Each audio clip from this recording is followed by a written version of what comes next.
ये कहानी second year high school के स्टूडेंट इसागी की है। उसको गॉड ने एक रहस्यमय वर्ल्ड के अंदर टेलीपोर्ट कर दिया जो कि अर्थ के अंदर भी मौजूद नहीं है। एपिसोड की शुरुआत में इसागी साइची एक गुफा के अंदर फंस चुका था, लेकिन उस गुफा के अंदर कोई तो ऐसी चीज थी जो कि वहाँ पे चमक रही थी। उसकी रोशनी इतनी ज्यादा तेज थी कि इसागी को सामने कुछ भी वहाँ पे नजर नहीं आ रहा था। तभी अचानक से वो रोशनी वहाँ पे खूबसूरत सी लड़की के ऊपर बदल जाती है। इरागी ये चीज को देख करके बिल्कुल से वहाँ पे शॉक हो जाता है। ये इतनी ज्यादा खूबसूरत लड़की अचानक से मेरे सामने यहाँ पे क्या कर रही है, वो भी ऐसी हालत में। अरे यार ये तो बहुत ज्यादा खूबसूरत है। उतने में वो लड़की की आंखें भी वहाँ पे खुल चुकी थी। वो उठते ही जा करके इरागी को वहाँ पे गले लगा लेती है और इरागी से जा करके बोलती है, आई लव यू बाबू, क्या तुम मुझसे यहाँ पे शादी करोगे। अचानक से खूबसूरत सी लड़की का वहाँ पे प्रकट हो जाना एंड वो खूबसूरत लड़की का आ करके वहाँ पे उसको आई लव यू कहना हमारे हीरो के लिए तो एक बहुत बड़ी बात थी। उसको याद आता है कि जब वो ये वाली दुनिया के अंदर नहीं आया था तो वो असल में एक मोटा चुबी और बदसूरत सा लड़का था जिसको कि हर कोई यार वगैरह बंदा आकर के वहाँ पे बुली भी किया करता था। पर उस दिन उसकी जिंदगी पूरी तरीके से बदल गई जब लास्ट वाले पीरियड में वहाँ पे उसके स्कूल का अलार्म बजता है। उतने में ही अनाउंसमेंट हो जाती है एंड सभी जा रहे बच्चों को वहाँ पे क्लास में रुकने के लिए बोला जाता है। उस अनाउंसमेंट के पीछे जो भी शख्स वहाँ पे था वो अपने आप को वहाँ पे गॉड बता देता है। वो बच्चों से बोलता है, सारे बच्चों तुम लोग को मैं एक ऐसे वर्ल्ड के अंदर भेजने वाला हूँ। तभी वो गॉड उन लोगों से बताता है कि बच्चों अब तुम लोग को इस दुनिया को छोड़ करके किसी और वर्ल्ड के अंदर यहाँ पे ट्रांसफर कर दिया जाएगा जहाँ पर कि वो सभी के सभी बच्चे वहाँ पे हीरो होंगे और वो उन सभी बच्चों को पावर और आइटम बॉक्स को भी वहाँ पे दे देता है। उन सभी बच्चों को ये सभी अनाउंसमेंट बहुत ही ज्यादा अजीब लग रही थी। देखा आजकल के स्कूल वाले भी कैसे हमको टोपा पहना रहे हैं, हाँ मैं सच बात है। तभी फिर से वहाँ पे अनाउंसमेंट होती है। उन सभी बच्चों को वहाँ पे ग्रुप्स के अंदर आने के लिए कह दिया जाता है, लेकिन बेचारे इरागी के साथ तो कोई भी वहाँ पे ग्रुप बनाने के लिए तैयार ही नहीं था। जस्ट बिकॉज ऑफ इस वर्ल्ड के अंदर भी इरागी का लेवल सिर्फ वहाँ पे 1 था, इसलिए वो बेचारा वहाँ पर अकेला ही रह जाता है। इरागी को इतनी ज्यादा बुरी तरीके से तड़पते हुए देख करके गॉड को भी उसके ऊपर वहाँ पे तरस आ जाती है। इसीलिए वो तुरंत ही इरागी को वहाँ पे एक स्पेशल स्किल दे देते हैं एंड उसको भी दूसरे वर्ल्ड के अंदर वहाँ पे टेलीपोर्ट कर दिया जाता है। अकेले टेलीपोर्ट होने के कारण इरागी वहाँ पे एक अजीब सी जगह में टेलीपोर्ट हो गया था जहाँ पर कि उसके फ्रेंड्स भी उससे काफी ज्यादा दूर दूर थे। बेचारे इरागी को वहाँ पे आए हुए 5 दिन बीत चुके थे। 5 दिन में उसने वहाँ पे न खाया था ना तो वहाँ पे पिया था। तभी उसको अपने सामने वहाँ पे कीड़ा रेंगता हुआ दिखाई देता है। इरागी तुरंत ही से अपने हाथ को बढ़ाते हुए उसको खाने की कोशिश करता है। तभी उसके पीठ के ऊपर से एक काली सी चीज लड़ते हुए वहाँ पे उधर जाकर के गिरती है। इरागी दर्द में चिल्लाते हुए उस चीज को वहाँ पे गाली दे रहा था कि तभी वही चीज फिर से वहाँ पे इरागी के ऊपर कूद करके वापस से भाग जाती है। अब बेचारे 5 दिन के भूखे इरागी के पास जरा सी भी वहाँ पे जान नहीं बची हुई थी कि वो जा करके उस चीज का वहाँ पे सामना कर पाए। तभी उसकी नजर उसके सामने पड़े हुए कोई नारियल जैसे चीज पर पड़ती है। इरागी तुरंत ही से जा करके उस नारियल जैसी चीज को वहाँ पे उठा लेता है और ये चीज को भी वहाँ पे चेक कर लेता है कि वो चीज वहाँ पे खाने के लिए सेफ है या फिर नहीं। इरागी को पता चलता है कि ये फल कोई भी तरीके से यहाँ पे जहरीला नहीं है, बल्कि इसके अंदर काफी ज्यादा अच्छी मात्रा में न्यूट्रिशन है। इरागी बहुत ही ज्यादा भूखे होने के कारण वो उसे तुरंत ही से वहाँ पे खा लेता है, पर उस चीज का टेस्ट तो इतना ज्यादा बुरा था कि इरागी को तुरंत ही वहाँ पे उल्टियां हो जाती हैं। लेकिन बेचारा इरागी भूखा था ना, वो फिर भी उस चीज को वहाँ पे खा लेता है। तभी इरागी के आसपास से एक रोबोटिक टाइप की वहाँ पे आवाज आती है जो कहती है फ्रूट ऑफ एलोवेशन का असर होना यहाँ पे शुरू हो चुका है। पर इरागी को तो अपने अंदर कोई भी तरीके का अंतर नहीं समझ में आ रहा था। अब इरागी वापस से अपने आसपास में कुछ खाने की चीजें ढूंढने लग जाता है। तभी झाड़ियों के पार उसे वहाँ पे कुछ नाचते हुए मंकीज दिखाई देते हैं। ये वही मंकीज थे जो कि पहले जा करके इरागी को वहाँ पे परेशान कर रहे थे। इरागी अपनी स्किल का यूज करके तुरंत ही उस मंकीज के वहाँ पे लेवल को चेक करता है एंड वो ये चीज को देख करके वहाँ पे हैरान था कि मंकीज का भी लेवल यहाँ पे 120 है, जबकि खुद इरागी का लेवल वहाँ पे 1 है और ये मंकीज वहाँ पे कुछ तो घिस घिस करके बना रहे थे। उनके जाने के बाद इरागी तुरंत ही जा करके वहाँ पे चेक करता है एंड उसे वहाँ पे 9 फ्रूट ऑफ एवोल्यूशन मिलते हैं। उसके साथ ही में वहाँ पे हायर रिकवरी पोशन भी रखे हुए थे जो वो इस वर्ल्ड के अंदर मंकी बना रहे थे। हद पारे यार, हमारे यहाँ के तो मंकी बड़े जंगली हैं। इरागी मौका को देखते ही तुरंत ही वहाँ पे चौका मारते हुए उन सभी चीज को अपने आइटम बॉक्स के अंदर डाल देता है। दूसरी तरफ हम लोग यहाँ पे इरागी के क्लासमेट्स को देखते हैं जो कि हमारे हीरो के लिए परेशान हुए जा रहे थे क्योंकि वो उन लोगों से बिछड़ चुका है और उनके आसपास भी नहीं है। अब जिसके बाद हम लोग वापस से वहाँ पे इरागी को देखते हैं जिसको कि जंगल के अंदर वहाँ पे एक मशरूम मिलता है जिसकी तो इन्फॉर्मेशन उसकी स्किल्स के भी पास नहीं थी। तो वो काफी ज्यादा कंफ्यूज होता है, साथ ही में वो परेशान हो करके आखिर में उस मशरूम को वहाँ पे खा ही लेता है, ये सोचते हुए कि अगर जिंदा होना होगा तो जिंदा हो जाएगा वरना मर जाएगा। जिसके बाद जैसा सोचा था वैसा ही हुआ, उसकी हालत वहाँ पे बहुत ही बुरी तरीके से खराब होने लगती है। पर उस मशरूम को खाने से उसको पैरर रेसिस्टेंस वाली स्किल भी मिल चुकी थी। अब अब इरागी को यही ख्याल आता है कि जब वो यहाँ पे इस दुनिया के अंदर मरने ही वाला है तो उसको बाकी के बचे हुए फ्रूट ऑफ एवोल्यूशन भी यहाँ पे खा लेने चाहिए। इरागी के पास 9 में से सिर्फ 2 ही नारियल वहाँ पे बाकी बचे हुए थे और इन्हीं की वजह से वो इतने दिनों से अब तक यहाँ पे इसी दुनिया के अंदर सरवाइव करता आ रहा है। लेकिन अब तक उस बूढ़बक को जरा सी वहाँ पे पता नहीं चला था कि इन फ्रूट ऑफ एवोल्यूशन का क्या ही यहाँ पे असर होने वाला है। अब इरागी को लगने लगता है कि वो बात जरूर से यहाँ पे झूठ थी और यही चीज को सोच करके वो वहाँ पे परेशान भी होता है कि उसने फालतू में ही इतने सारे नारियल को चबा चबा करके खा लिया। तभी अचानक वहाँ पे इरागी को काफी ज्यादा अच्छी अच्छी स्किल्स मिलना शुरू हो जाती हैं और अब उसकी रैंक भी बिना कुछ किए वहाँ पे पहले से बढ़ चुकी थी। जब इरागी वहाँ पे बैठ करके अपनी खुशी को मना ही रहा था तभी अचानक से पीछे से वहाँ पे एक बंदर आकर के इरागी के ऊपर वहाँ पे जोरदार हमला कर देता है जिससे कि उसके शरीर से वहाँ पे खून निकलने लगता है। अब इरागी अपने जख्म को वापस से वहाँ पे भरने के लिए वही हीलिंग पोशन को पी लेता है और उस बंदर से गुस्से में जा करके पूछता है कि आखिरकार तूने मुझको यहाँ पे क्यों मारा। वो नटखट बंदर वहाँ पे उसका कोई भी जवाब नहीं दे रहा होता और इरागी के ऊपर रैपिडली आकर के वहाँ पे हमला करता है। वो इरागी की गर्दन को पकड़ करके तुरंत ही उसको जमीन के अंदर पटक देता है। इरागी अब पूरी तरीके से समझ चुका था कि अब वो यहाँ पे इस चीज को नहीं हरा सकता क्योंकि इनका लेवल ही यहाँ पे 120 है और अब बस वो वहाँ पे मरने ही वाला है। जिसके बाद वो बंदर जा करके इरागी को खाने ही वाला था कि तभी इरागी के शरीर से वहाँ पे अचानक बदबूदार गैस निकलती है। उसे सूंघते ही वो बंदर तुरंत ही जमीन के नीचे गिर जाता है और वहीं उस बेचारे का काम तमाम हो जाता है। इरागी देखता है कि उस बंदर के अंदर से उसको काफी सारा आइटम मिला है जिनमें कि उस बंदर के स्किल्स कार्ड भी होते हैं। अब हमारा फ्रेंड इरागी भी यहाँ पे इन अटैक्स को यूज कर सकता है। उन आइटम्स में इरागी को वहाँ पे क्लेवर मंकी गुड बुक भी मिलती है जिसके की अंदर इस दुनिया के बारे में हर वो चीज लिखी हुई थी। पर दोस्तों ये बात तो काफी ज्यादा हैरानी की थी कि यहाँ पे इरागी हमारा इन बुक्स को आखिरकार कैसे पढ़ ले रहा है भाई, क्योंकि ये वही स्पेशल स्किल्स थी जो कि उसको वहाँ पे गॉड से मिली थी। अब इरागी को वापस से वही वाली आवाज आती है जो बोल रही होती है कि एवोल्यूशन पूरी तरीके से शुरू होने वाला है। इरागी तो उसकी कोई भी बात वहाँ पे समझ नहीं पा रहा था। तभी अचानक उसके शरीर के अंदर बहुत ही बुरी तरीके से दर्द होना शुरू हो जाता है। अब तो उसके शरीर की हड्डियां भी टूटना वहाँ पे शुरू हो चुकी थी और वो पहले के मुकाबले बहुत ही पतला हो जाता है। ये भले ही बहुत ही ज्यादा दर्दनाक था लेकिन भाई देखो मेरी बॉडी यहाँ पे चेंज हो गई। तभी इरागी अपनी स्क्रीन में देखता है कि इरागी का एवोल्यूशन यहाँ पे 100 में से 1 वहाँ पे कंप्लीट हो चुका था एंड उसकी पावर्स पहले के मुकाबले वहाँ पे थोड़ी बढ़ जाती हैं। लेकिन इरागी को झटका तो तब लगता है जब वो अपनी स्क्रीन के अंदर देखता है कि 120 लेवल वाले मंकी को हरा देने के बाद भी उसका लेवल अभी भी वहाँ पे 1 ही है। अब इरागी साइची को इस दुनिया के अंदर आए हुए यहाँ पे 5 महीने हो चुके थे। जब वो एक जगह बैठ करके वहाँ पे आराम से पानी को पी रहा था तभी उसके ऊपर एक 22 लेवल की वुल्फ आकर के वहाँ पे अचानक अटैक कर देती है।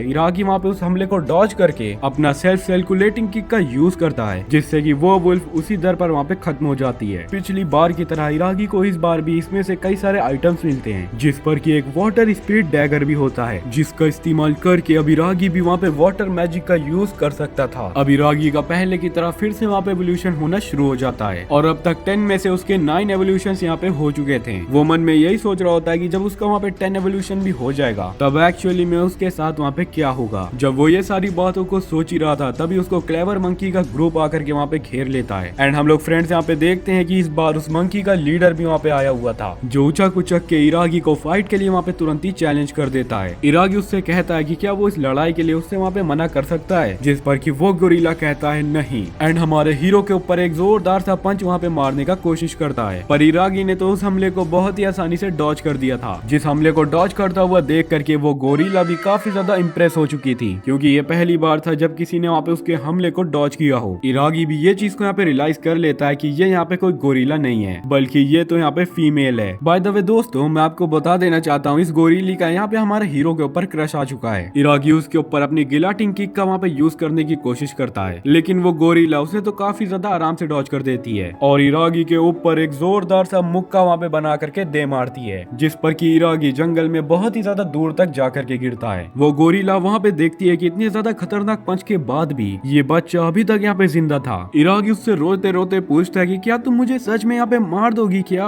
अब इरागी तुरंत ही उठकर उसके ऊपर टायर क्लॉथ से वहाँ पे वार करता है लेकिन वो तो उसे डॉज करके वापस से वहाँ पे इरागी के ऊपर हमला कर देती है जिसके कारण वहाँ पर बहुत ही ज्यादा बड़ा धमाका भी हो चुका था लेकिन इरागी तो फिर से वहाँ पे बच जाता है। इस चीज को देख करके वो मंकी फिर से वहाँ पे हमारे हीरो इरागी के ऊपर इम्प्रेस हो जाती है एंड इरागी को अपना नाम वहाँ पे सारिया बताती है। अब इरागी मजबूरन अपने डैगर को तुरंत ही से बाहर निकालता है और उस गोरिल्ला के ऊपर वॉल डिजास्टर मैजिक का यूज करता है। बट फ्रेंड्स ये हमला तो उल्टा पलट करके इरागी के ऊपर ही हो जाता है। इरागी यही सोच रहा होता है कि ये हमला तो यहाँ पे सारिया ने उसके ऊपर किया है, तो सारिया उससे तुरंत ही वहाँ पे मना कर देती है, जिसके बाद वो वापस से वहाँ पे इरागी के ऊपर एक पंच मारती है। इरागी उन हमलों से बचने की कोशिश कर रहा था, लेकिन उसका एक घुसा जा करके इरागी के मुंह के ऊपर वहाँ पे हिट हो जाता है, जिसके वजह से हमारे हीरो के मुंह से और नाक से हर जगह से वहाँ पे खून निकल रहा था। इरागी अपने सबकॉन्शियस माइंड के अंदर यही कह रहा होता है कि यही उसका यहाँ पे अंत है। उतने में उसको अपने सारे पुराने दोस्तों का ख्याल आ रहा होता है, जिसको देख करके इरागी को वापस से वहाँ पे मोटिवेशन मिल जाती है। अब इरागी उसी हमले को याद करता है जो कि पहले उसने उसी बंदर के ऊपर किया था, लेकिन इरागी को इस बारे में नहीं पता था कि उस वक्त वहाँ पे इरागी ने उस हमले को कैसे ही किया था। अब सारिया फिर से उसके ऊपर अपना एक पावरफुल अटैक करने के लिए आई रही होती है, तभी इरागी अपने दोनों हाथों को तुरंत ही से वहाँ पे खड़ा कर लेता है एंड उसके बाजुओं में से वही स्मेल वापस से वहाँ पे निकल रही थी। पर इस बार तो मामला बिल्कुल ही वहाँ पे डिफरेंट था। यहाँ पे सारिया को बेहोश होना चाहिए था, लेकिन वो तो उल्टा हमारे हीरो के प्यार में पागल हो जाती है एंड सारिया को इरागी से वहाँ पे शादी करने का भूत चढ़ जाता है। वो इरागी को तुरंत ही अपने कंधे में लाद करके अपने साथ वहाँ पे ले जाती है। अब हम नेक्स्ट सीन में देखते हैं कि सारिया इरागी का यहाँ पे एक वेफू की तरह ख्याल रख रही थी। वो उसको खाने के लिए खाना भी बना करके देती है और पहनने के लिए कपड़े भी वहाँ पे देती है। इरागी को ये चीज के बारे में समझ नहीं आ रहा था कि एक गोरिल्ला इतना ज्यादा समझदार कैसे ही हो सकता है। उसको बस किसी न किसी तरीके से इस गुफा से बाहर भागना था। इरागी को ये बात के बारे में याद था कि उसने मैप के अंदर एक ब्लैक स्पॉट को देखा था। जब इरागी फुल मूड में बैठ करके उसके बारे में वहाँ पे सोच ही रहा था, तभी सारिया उसके पास आती है एंड उससे पूछती है कि क्या वो उसके बारे में सोच रहा था। इरागी को बहुत ही जोरों से उसके ऊपर वहाँ पे गुस्सा आ जाता है एंड इरागी चिल्लाते हुए यहाँ पे कह रहा होता है, मैं तुमसे प्यार व्यार नहीं करता, तुम पागल हो क्या, कोई गोरिल्ला से प्यार करता है आखिर। और इरागी सारिया से ये भी पूछता है कि वो यहाँ पे गोरिल्ला हो करके इतना ज्यादा समझदार कैसे हो सकती है। सारिया उससे बताती है कि उसको गुफा के पास कुछ किताबें यहाँ पे मिला करती थी एंड उन बुक्स को रीड करके उसने ये सारी बातों को सीखा है। इरागी उस बुक को तुरंत ही खोलता है एंड उसे यहाँ पे पता चलता है कि उस बुक के अंदर काफी सारे घरेलू काम और मैजिक के बारे में भी यहाँ पे बताया गया है। अब सारिया इरागी से वापस से यहाँ पे बोलती है कि उसका खाना यहाँ पे ठंडा हो रहा है और वो उसे जल्दी से वहाँ पे फिनिश कर ले, पर इरागी उससे कहता है कि वो उसको यहाँ पे न सिखाए कि उसको खाना कैसे खाना है, रहना कैसे और कपड़े कैसे पहनना है। एंड गुस्से में इरागी वहाँ पे सारिया को बेस्टेड गोरिल्ला भी कह देता है। तभी सारिया उसे बहुत ही प्यार से कहती है, मैं गोरिल्ला नहीं हूँ, मेरा नाम यहाँ पे सारिया है एंड पते की बात तुम्हें पता है, तुम चाहो तो मुझे यहाँ पे हनी भी बुला सकते हो, तुम्हें शर्माने की कोई भी जरूरत नहीं है। ये सुनकर इरागी का तो वहाँ पे दिमाग ही चकरा जाता है। अब तो उसे जल्द से जल्द यहाँ से भागना पड़ेगा।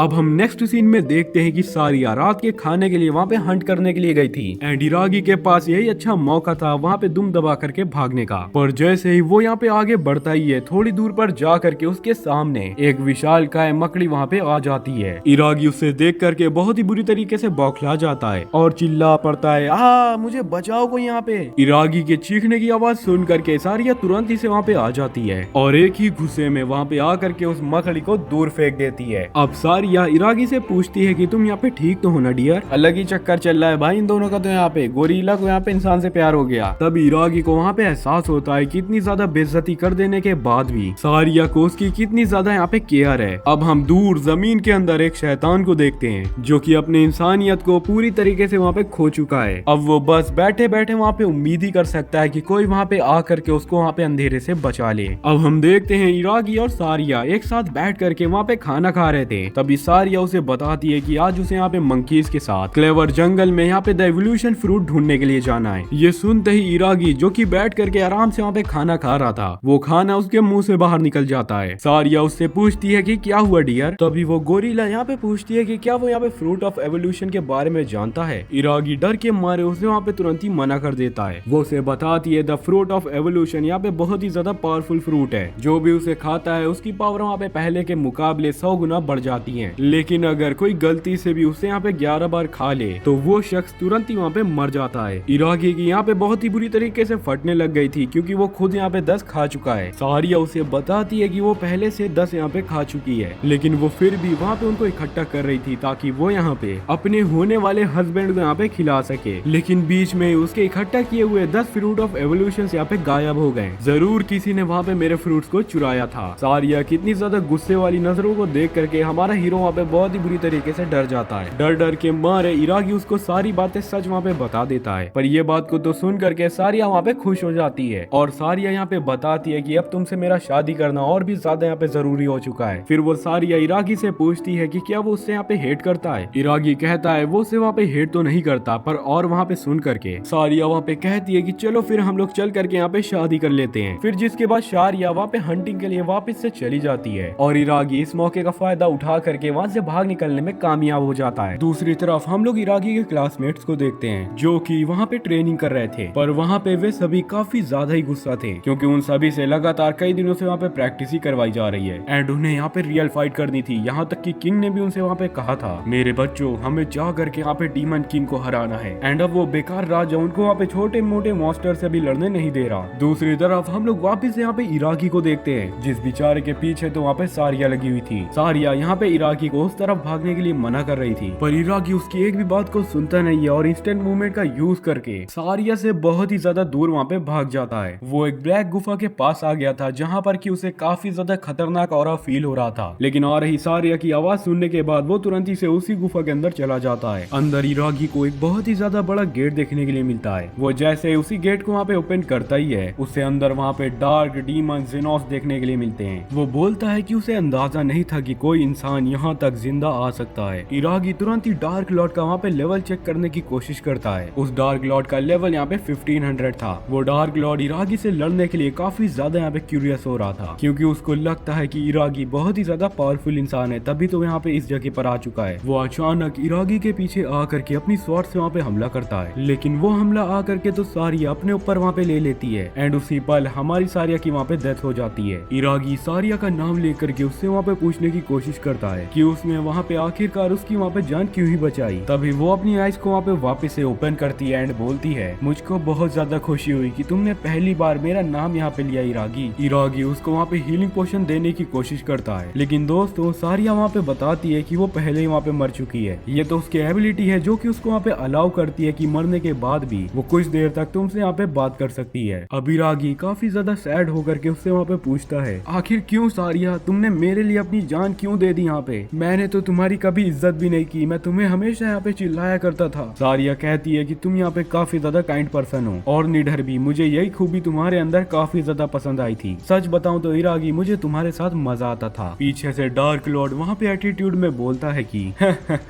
एक गोरिल्ला और एक इंसान की लव स्टोरी तो काफी ज्यादा इंटरेस्टिंग है, पर ये तो वाहियात चीज है। अब इरागी वहाँ पे काफी ज्यादा गुस्से में खड़ा होता है एंड उससे बोलता है कि तुम जैसे स्केलेटन मैन यहाँ पे इस बात को समझ भी नहीं सकते। यहाँ पे इरागी वापस से वहाँ पे अपने वाटर डैगर को निकाल लेता है और जा करके वर्ल्ड डिजास्टर से उसके ऊपर हमला करता है, लेकिन जेनोस वहाँ पे अपने डार्क मैजिक का यूज करके इरागी के वाटर पंच को तुरंत ही से वहाँ पे एब्जॉर्ब कर लेता है। लेकिन इरागी जरा सी भी वहाँ पे हार नहीं मानता और इंस्टेंट मूवमेंट के साथ तुरंत ही जेनोस के पास आ जाता है एंड इसी वक्त हमारे हीरो की अल्टीमेट स्किल भी वहाँ पे ओपन हो चुकी थी एंड इस चीज का यूज करके वो जेनोस मतलब कि डार्क लॉर्ड को बहुत ही बुरी तरीके से वहाँ पे हरा देता है। डार्क लॉर्ड मरते मरते वहाँ पे आखिर में इरागी का शुक्रिया अदा करता है द पावर ऑफ लव दिखाने के लिए। अब हम देखते हैं कि वो डार्क लॉर्ड अपने इंसानी रूप के अंदर आ चुका है एंड उसके साथ वहाँ पे कोई लड़की भी थी, जिसके बाद अगले पल वो दोनों ही वहाँ पे हवा के अंदर गायब हो जाते हैं। दूसरी तरफ हम लोग फिर से सारिया को देखते हैं जो कि आकर के हमारे हीरो से यही कहती है, मैं तुम्हारी यहाँ पे वाइफ बनना चाहती थी, लेकिन देखो किस्मत का खेल। इरागी भी रो रो करके यही कहता है कि वो भी यही चीज को यहाँ पे चाहता था, जिसके बाद वो दोनों लास्ट में वहाँ पे किस कर लेते हैं। तभी सारिया वहाँ पे और भी ज्यादा लाइटनिंग की पावर से चमकने लग जाती है एंड तुरंत ही से उसी खूबसूरत लड़की के ऊपर तब्दील हो जाती है। तो फ्रेंड्स अब तो मैं यही सोच रहा हूँ कि हम सभी लोग मिल करके यहाँ पे चलते हैं जंगल के अंदर एंड भाई वहाँ पे कोई मंकी की क्वीन ढूंढेंगे, जा करके उसको किस करेंगे, शायद वो भी इसी खूबसूरत लड़की की तरह बन जाए। मेरा सजेशन यहाँ पे आपको कैसा लगा कमेंट बॉक्स के अंदर जरूर से बताना। जिसके बाद हम लोग एनिमे के अंदर देखते हैं कि सारिया दोबारा से वहाँ पे लड़की के ऊपर डेवलप हो जाती है। तभी हमें डार्क लॉर्ड जेनोस की सारी बैक स्टोरी बताई जाती है कि कैसे वो 1500 साल पहले यहाँ पे एक नोबल हुआ करता था जिसे कि हर कोई उसके वक्त में वहाँ पे आइडल माना करता था। वो स्वॉर्डमैनशिप में बहुत ही अच्छा मास्टर था एंड वो वहाँ पे काफी सारे स्टूडेंट को ट्रेनिंग भी दिया करता था, पर एक दिन वो जा करके एम्परर की स्कीम के अंदर फंस जाता है, जिसके कारण वहाँ पे सभी लोग जेनोस को वहाँ पे हेट करने लग गए थे। यहाँ तक कि उसकी खुद की वाइफ उसके ऊपर वहाँ पे भरोसा नहीं करती थी और उससे दूर चली जाती है। आखिर में बस उसकी मेड मारिया जो कि उसके ऊपर काफी ज्यादा भरोसा करती थी एंड उनका ये अनकंडीशनल लव एम्परर को वहाँ पे पता चल जाता है और वो उन पे तुरंत ही से हमला करवा देते हैं। मारिया बिना कुछ सोचे समझे वहाँ पे अपनी जान को दे देती है। तभी मारिया को इतनी बुरी तरीके से मरता हुआ देख करके जेनोस वहाँ पे अपनी इंसानियत को खो चुका था। वही वो ब्लैक डे था जिस दिन की वो अपनी इंसानियत को छोड़ करके एक बहुत ही खतरनाक मॉन्स्टर बन जाता है। अब हम लोग इरागी और सारिया को देखते हैं जिनको कि वहाँ पे ट्रेजर चेस्ट मिला था। इरागी को उसके अंदर से सबसे पहले वहाँ पे एक व्हाइट शर्ट मिलती है जो वो तुरंत ही सारिया को पहनने के लिए वहाँ पे दे देता है, जिस पर कि वो बहुत ही ज्यादा सुंदर लग रही थी। भाई मैं क्या ही बताऊं। अब उसे देख करके इराकी के नाक से वहाँ पे तुरंत ही खून बहना शुरू हो जाता है। अब हम लोग देखते हैं कि उसी खजाने में से इराकी को कई सारी चीजें मिलती हैं। पते की बात तो ये है कि अब वो यहाँ पे जा करके डार्क मैजिक का भी यूज कर सकता था। अब हम लोग यहाँ पे देखते हैं कि इराकी का फाइनल एवोल्यूशन भी यहाँ पे शुरू हो जाता है, जिसके बाद अब वो यहाँ पे एक पूरी तरीके से यंग एज लड़के की तरह दिख रहा है। सारिया भी उसके खूबसूरत चेहरे को देख करके वहाँ पे ब्लश कर रही थी। तभी आसमान से एक छोटी सी शीप आकर के नीचे गिर जाती है, जो कि आकर के उन दोनों को बताती है कि वो पहले ऐसे इंसान हैं जिन्होंने इस डंजन को पूरी तरीके से क्लियर कर दिया है, एंड इसीलिए वो यहाँ पे आकर के इन लोगों को वहाँ पे उसका अवार्ड देने के लिए आई है। वो इराकी को कुछ सामान और सारिया को वहाँ पे एक ब्यूटीफुल सी ड्रेस दे देता है। साथ ही में इराकी को भी वहाँ पे एक हेलमेट देता है, जो कि किसी भी काम का नहीं है। फिर वो तुरंत ही उन दोनों को जंगल के बाहर वहाँ पे टेलीपोर्ट कर देता है, क्योंकि वो दोनों भी यही चीज को चाहते थे। जिसके बाद की वो लोग वहाँ पे बाहर निकल जाते हैं। इराकी और सारिया दोनों ही मिल करके वहाँ पे गिल्ड के पास जा रहे थे, ताकि वो लोग इस वर्ल्ड का आईडी कार्ड यहाँ पे बनवा सकें, एंड इसी बहाने शायद इराकी की मुलाकात वहाँ पे उनकी दोस्तों से हो जाए। सफर में आगे बढ़ते बढ़ते इराकी के रास्ते में वहाँ पे एक स्लाइम आ जाता है। नॉर्मली स्लाइम तो यहाँ पे कमजोर होते हैं, पर ये तो यहाँ पे 88 लेवल का था। साथ में वो काफी ज्यादा फास्ट भी था। वो उछल करके वहाँ पे इराकी के ऊपर हमला कर देता है, लेकिन इराकी अपनी नई स्किल का यूज करते हुए उसे काफी ज्यादा आसानी से हरा देता है। यहाँ तक कि इराकी का हमला इतना ज्यादा पावरफुल बन चुका था कि दूर जमीन तक वहाँ पे क्रैक बन जाता है। इराकी को उसी स्लाइम में से कुछ चीजें वहाँ पे मिल जाती हैं, जहाँ पे उसे एक बूट और कई सारी स्किल्स मिली हुई थी। वो बूट को सारिया को पहना देता है और सारी स्किल को जा करके अपने अंदर एब्सॉर्ब कर लेता है, जिसके बाद इराकी का लेवल वापस से वहाँ पे इंक्रीज हो चुका था। अब इराकी को इस बात का डर सता रहा था, अगर मेरी पावर इसी तरीके से बढ़ती रहेगी तो मेरा क्या ही होगा। अगर इसी तरह से मैं यहाँ पे धीरे धीरे इवॉल्व होता रहूंगा तो एक दिन मैं यहाँ पे मॉन्स्टर बन जाऊंगा। अचानक से इराकी के हेलमेट के अंदर से बहुत ही जोर की लाइट वहाँ पे चमकती है। वो हेलमेट जल्द से जल्द वहाँ पे एक रोप के अंदर बदल जाता है। इराकी को उस रोप के अंदर से एक वहाँ पे लेटर मिलता है। वो लेटर मिस्टर शीप का था, जिसके अंदर यही लिखा हुआ था, ये हेलमेट इराकी के लेवल के साथ यहाँ पे इवॉल्व होता रहेगा। लेटर को पूरा पढ़ते ही वो लेटर तुरंत ही वहाँ पे ब्लास्ट हो जाता है और इराकी का तुरंत ही वहाँ पे मुंह जल जाता है। अब वो दोनों टेलवेट शहर के अंदर वहाँ पे पहुंच चुके थे, लेकिन उन दोनों को अंदर जाने नहीं दिया जाता, क्योंकि उन दोनों बेचारे के पास तो वहाँ पे आईडी कार्ड नहीं थी। इराकी पहरेदार से वहाँ पे झूठ बोलता है, अरे दोस्त मैं तुमसे क्या ही बताऊं, मेरा आईडी कार्ड तो रास्ते में खो गया है, तुम प्लीज मुझे यहाँ पे अंदर जाने दो ताकि मैं दोबारा से आईडी कार्ड को बनवा पाऊं। उस सोल्जर को इराकी की इन बातों के ऊपर विश्वास तो नहीं हो रहा होता, लेकिन वो फिर भी वहाँ पे मान जाता है। जिसके बाद वो वहाँ पे इराकी और साइची को एक गोले के ऊपर हाथ रखने के लिए कहता है। उस सर्कल के ऊपर हाथ रखने से यहाँ पे उसको पता चल जाएगा कि इराकी और सारिया कहीं से भागे हुए क्रिमिनल तो नहीं है। लेकिन इराकी और साइची वो दोनों इस टेस्ट के अंदर यहाँ पे पास हो जाते हैं, एंड इराकी वहाँ पे सोल्जर से बताता है कि वो यहाँ पे गिल्ड के अंदर जा करके अपनी आईडी कार्ड को ही बनवाने के लिए शहर के अंदर आया है। ये सुनकर वो पहरेदार बहुत ही ज्यादा वहाँ पे घबरा जाता है और उन दोनों को गिल्ड के अंदर जाने से सख्त वहाँ पे मना कर देता है। वो सोल्जर बॉय हमारे दोस्त इराकी को अपना नाम क्लूड बताता है एंड कहता है, दोस्त अगर तुम्हें अंदर कोई भी परेशानी यहाँ पे होती है तो तुम सीधा आ करके हमसे यहाँ पे बताना।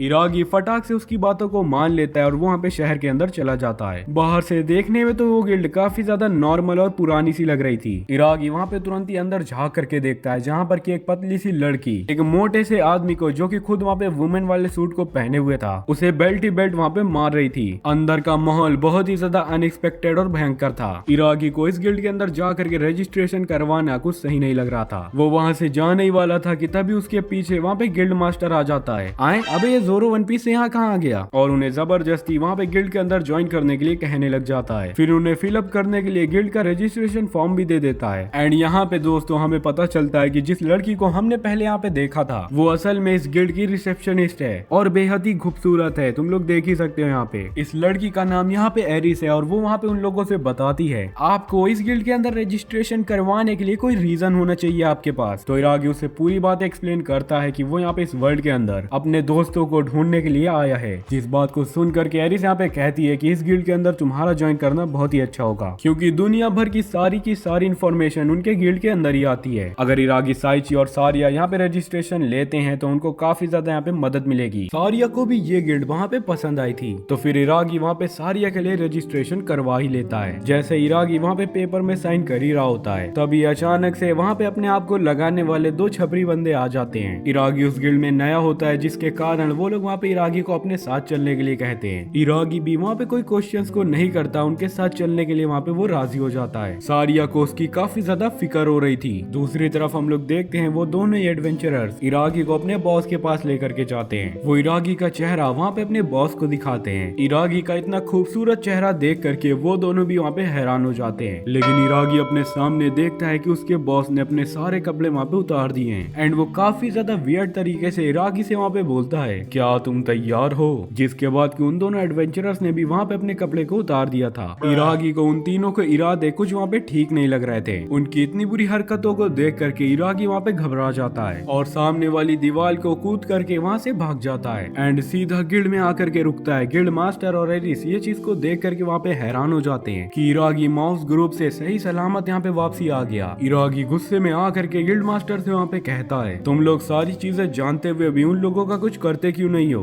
गिल्ड मास्टर हंसते हंसते वहाँ पे कहता है कि अरे यार, मुझे लगता है वो लोग वही चीज को कर सकते हैं जो कि वो लोग वहाँ पे करते हैं, इसलिए मैं उन्हें ये सारी चीजें करने देता हूँ। अब एरिस जिसके बाद उन दोनों को एक्सप्लेन करती है कि उनके कुछ छोटे मोटे टेस्ट यहाँ पे होने वाले हैं, जिससे कि वो लोग यहाँ पे डिसाइड करेंगे कि उन दोनों को किस लेवल के मिशन यहाँ पे दिए जाएंगे। पर टेस्ट के दौरान उन लोग की सुरक्षा के लिए टेस्ट गार्ड आडोरिया वहाँ पे आ जाती है। आडोरिया एक ए रैंक की एडवेंचरर है एंड वो उन दोनों लोगों की टेस्ट प्रोटेक्टर वहाँ पे नहीं बनना चाहती। इरागी को भी इस चीज से कोई फर्क नहीं पड़ता कि उसकी टेस्ट प्रोटेक्टर यहाँ पे कौन बनेगी। ये सुनकर आडोरिया काफी ज्यादा वहाँ पे गुस्सा हो जाती है और तुरंत इरागी का वहाँ पे कॉलर भी पकड़ लेती है। एरिस उसे शांत करने की कोशिश करती है। गिल्ड मास्टर आडोरिया से बताता है कि आडोरिया इरागी यहाँ पे माहो ग्रुप से सही सलामत वापस लौटा है, तो उसे लगता है कि इरागी यहाँ पे आडोरिया की वही वाली स्टाइल को झेल लेगा। आडोरिया भी ये चीज को सुन करके वहाँ पे शांत हो जाती है और जल्द ही उनकी टेस्ट प्रोटेक्टर बनने के लिए वहाँ पे राजी भी हो जाती है। रास्ते में चलते चलते आडोरिया हमारे हीरो से बताती है कि उनके 3 अलग अलग तरीके के यहाँ पे टेस्ट होने वाले हैं। पहला टेस्ट जिनमें जा करके उनको ऑर्फनेज के बच्चों को वहाँ पे संभालना होगा, दूसरा उन्हें जा करके एक बिल्डिंग को तबाह करना है, तीसरा और आखिरी उन्हें किसी किले के कुत्ते को ले जा करके वॉक कराना होगा। ऑर्फनेज के बच्चों का पूरी तरीके से देखभाल करने का काम वहाँ पे सारिया ले लेती है। तो इरागी और आडोरिया दूसरे टास्क को कंप्लीट करने के लिए वहाँ से निकल जाते हैं। तभी रास्ते में एक बच्चा खेलते खेलते वहाँ पे नीचे गिर जाता है। आडोरिया तुरंत ही उस बच्चे की वहाँ पे मदद करती है, लेकिन जब वो यहाँ पे उसी बच्चे के जख्मों में वहाँ पे दवा लगा रही थी, तभी पास में पड़ी हुई कुछ लकड़ियाँ वहाँ पे आडोरिया के ऊपर गिर जाती हैं। इरागी इस चीज को देख करके वहाँ पे काफी ज्यादा हैरान हो जाता है कि कहीं उन लोग को कुछ हो तो नहीं गया, लेकिन जब इरागी जा करके उनकी तरफ देखता है तो इरागी वहाँ पे इस चीज को देख करके शॉक हो चुका था कि आडोरिया ने अपने डिफेंस सिस्टम से अपनी जान और उस बच्चे की जान वहाँ पे बचा ली है। जिसके बाद अब वो दोनों उसी बिल्डिंग के पास आ जाते हैं जिसको कि इरागी को वहाँ पे डिस्ट्रॉय करना होता है। आडोरिया इरागी को वहाँ पे उसी बिल्डिंग के पास जाने से मना कर रही थी क्योंकि वो बिल्डिंग इतनी ज्यादा कमजोर थी। जब इरागी जा करके अपना हाथ उस बिल्डिंग के ऊपर रखता है, भाई लिटरली पूरी की पूरी बिल्डिंग उसके ऊपर गिर जाती है। इरागी को इस हालत में देख करके आडोरिया वहाँ पे डर जाती है। उसे यही लग रहा होता है कि ये सारी चीजें उसके साथ रहने की वजह से वहाँ पे हुआ है, क्योंकि आडोरिया के आसपास जब भी कोई इंसान यहाँ पे रहता है उसके ऊपर हमेशा यहाँ पे मुश्किलें आती रहती हैं। और इसी चीज के कारण आडोरिया ने अपने बचपन में कई सारे लोगों को वहाँ पे खो दिया था जिनसे कि वो वहाँ पे प्यार करती थी। तभी से आडोरिया ने इस चीज को ठान लिया था कि अब से वो हमेशा यहाँ पे अकेली रहा करेगी ताकि उसके वजह से किसी और के ऊपर वहाँ पे परेशानियां ना आए। लेकिन फ्रेंड्स, आप लोग को तो पता ही है इरागी इतनी जल्दी कहाँ मरने वाला है, उसको कुछ भी नहीं होता। वो हंसते हंसते वहाँ पे उसी मलबे से बाहर निकल जाता है। ये देखकर आडोरिया तो बहुत ही बुरी तरीके से गुस्सा आ जाती है और वो इरागी को ही वहाँ पे सुनाने लग जाती है, बैस्टर्ड कहीं के, अगर तुम इसी तरीके से लापरवाही करते रहोगे तो तुम यहाँ पे जो एडवेंचर बनना चाहते हो, तुम अपने लापरवाही के चक्कर में कहीं अपनों को यहाँ पे खो न दो। आडोरिया उससे बोलती है कि एक एडवेंचरर की ताकत उसकी पावर या उसकी स्ट्रेंथ नहीं होती, उसे हर तरीके से खतरे को महसूस करना आना चाहिए। अगर वो मर गया तो उसका मैजिक भी किसी काम का नहीं रहेगा यहाँ पे। तभी आडोरिया को इस बात का एहसास होता है कि कुछ ज्यादा ही वो यहाँ पे फ्री हो रही है। इसी वजह से वो अपने माइंड को तुरंत ही से कंट्रोल करके वहाँ पे शांत हो जाती है। लेकिन इरागी अभी भी उसको वहाँ पे एक टक घूर रहा था। ये देख करके आडोरिया को वहाँ पे शर्म आने लग जाती है और वो वहाँ से तुरंत ही निकल करके तीसरे मिशन की ओर भागने लग जाती है। इरागी पूरी तरीके से समझ चुका था कि आडोरिया सच में बहुत ही ज्यादा काइंड हार्टेड गर्ल है, बस वो किसी से दिखाना नहीं चाहती।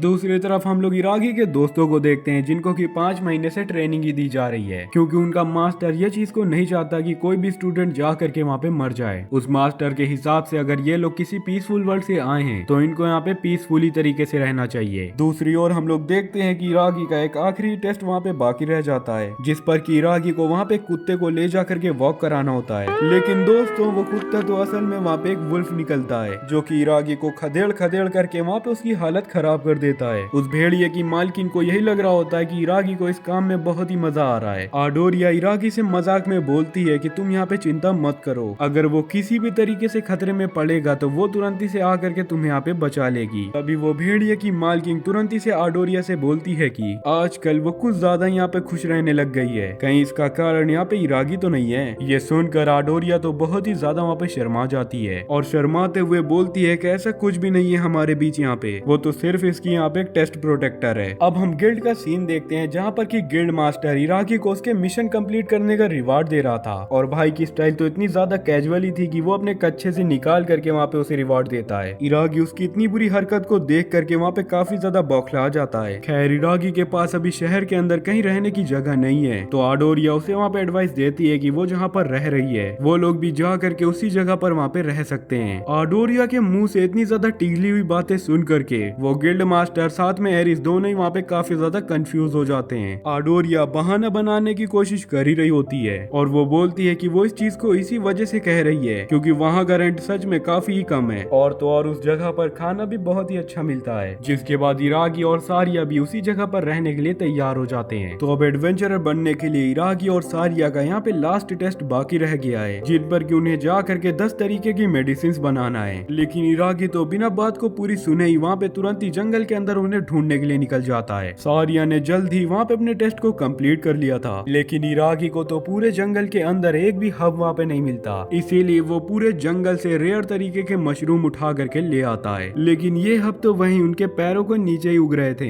जो देख इरागी शर्म से वहाँ पे कहीं पर डूब मरना चाहता था। लेकिन अब यहाँ पर सिर्फ 5 ही हब बाकी रह गई हैं जिसके वजह से इरागी को वापस से वहाँ पे जंगल के अंदर जाना पड़ा। अब जंगल में उसको हब्स तो नहीं मिल रहे थे लेकिन उसका सामना कुछ मॉन्स्टर से हो जाता है जो कि खड़े होकर के किसी इंसान को टपकाने की बात कर रहे थे। इरागी को उनकी सारी बातें पता चल चुकी थी लेकिन वो गधा फिर भी बैठ करके वहाँ पे सोच रहा होता है क्या मुझे जा करके इनसे हब्स के बारे में पूछना चाहिए। और वो बूढ़ कहीं का ऐसा ही करता है, वो तुरंत ही चला जाता है उन्हीं मॉन्स्टर्स के पास। अब एक इंसान का इस तरीके से आकर के उन्हें अप्रोच करना ये मॉन्स्टर को काफी ज्यादा अजीब लग रहा होता है एंड इसी चीज को देख करके मॉन्स्टर्स वहाँ पे घबरा भी जाते हैं क्योंकि अगर इरागी ने उनकी सारी बातें सुन ली होगी तो आज उनका बॉस वहाँ पे कहीं का नहीं रहेगा। अब अपनी जान को बचाने के लिए वो लोग तुरंत ही से इरागी को मारने का सोच लेते हैं, इसीलिए वो लोग अपने सबसे ज्यादा स्ट्रॉन्गेस्ट साथी जाइंट मॉन्स्टर को वहाँ पे बुलाते हैं। तो दोस्तों वो बंदा सच में बहुत ही ज्यादा बड़ा था और ताकतवर भी। वो इरागी को तुरंत ही घुमा करके अपना भाला वहाँ पे मारता है जिससे कि इरागी उसी भाले के नीचे दब जाता है। तो सब लोग को यही लग रहा था कि इरागी का काम तो अब यहाँ पे तमाम होने वाला है। सारे मॉन्स्टर इस चीज को देख करके वहाँ पे काफी ज्यादा खुशी मना रहे थे कि इरागी यहाँ पे खत्म हो चुका है। लेकिन अगर दोस्तों हम लोग यहाँ पे ध्यान से देखें तो यहाँ पे इरागी ने मॉन्स्टर की सारी पावर को एब्जॉर्ब करना शुरू कर दिया है जिसके बाद वो उसके भाले को ही तुरंत ही से वहाँ पे तोड़ देता है। ये देख वो सारे के सारे मॉन्स्टर्स काफी ज्यादा बुरी तरीके से डर जाते हैं एंड इरागी से कहते हैं कि हमारा काम यहाँ पे पहले ही खत्म हो चुका था तो शुक्र मनाओ बच्चे, आज हम लोग तुम्हें यहाँ पे जाने दे रहे हैं। अगर तुम फिर कभी हमारे सामने यहाँ पे आओगे तो हम लोग पक्का तुम्हें यहाँ पे मार डालेंगे। और ये कह करके वो चारों के चारों वहाँ पे दुम दबा करके भाग जाते हैं। इरागी को पूरे जंगल के अंदर हब्स के अलावा जो कुछ भी वहाँ पे मिल गया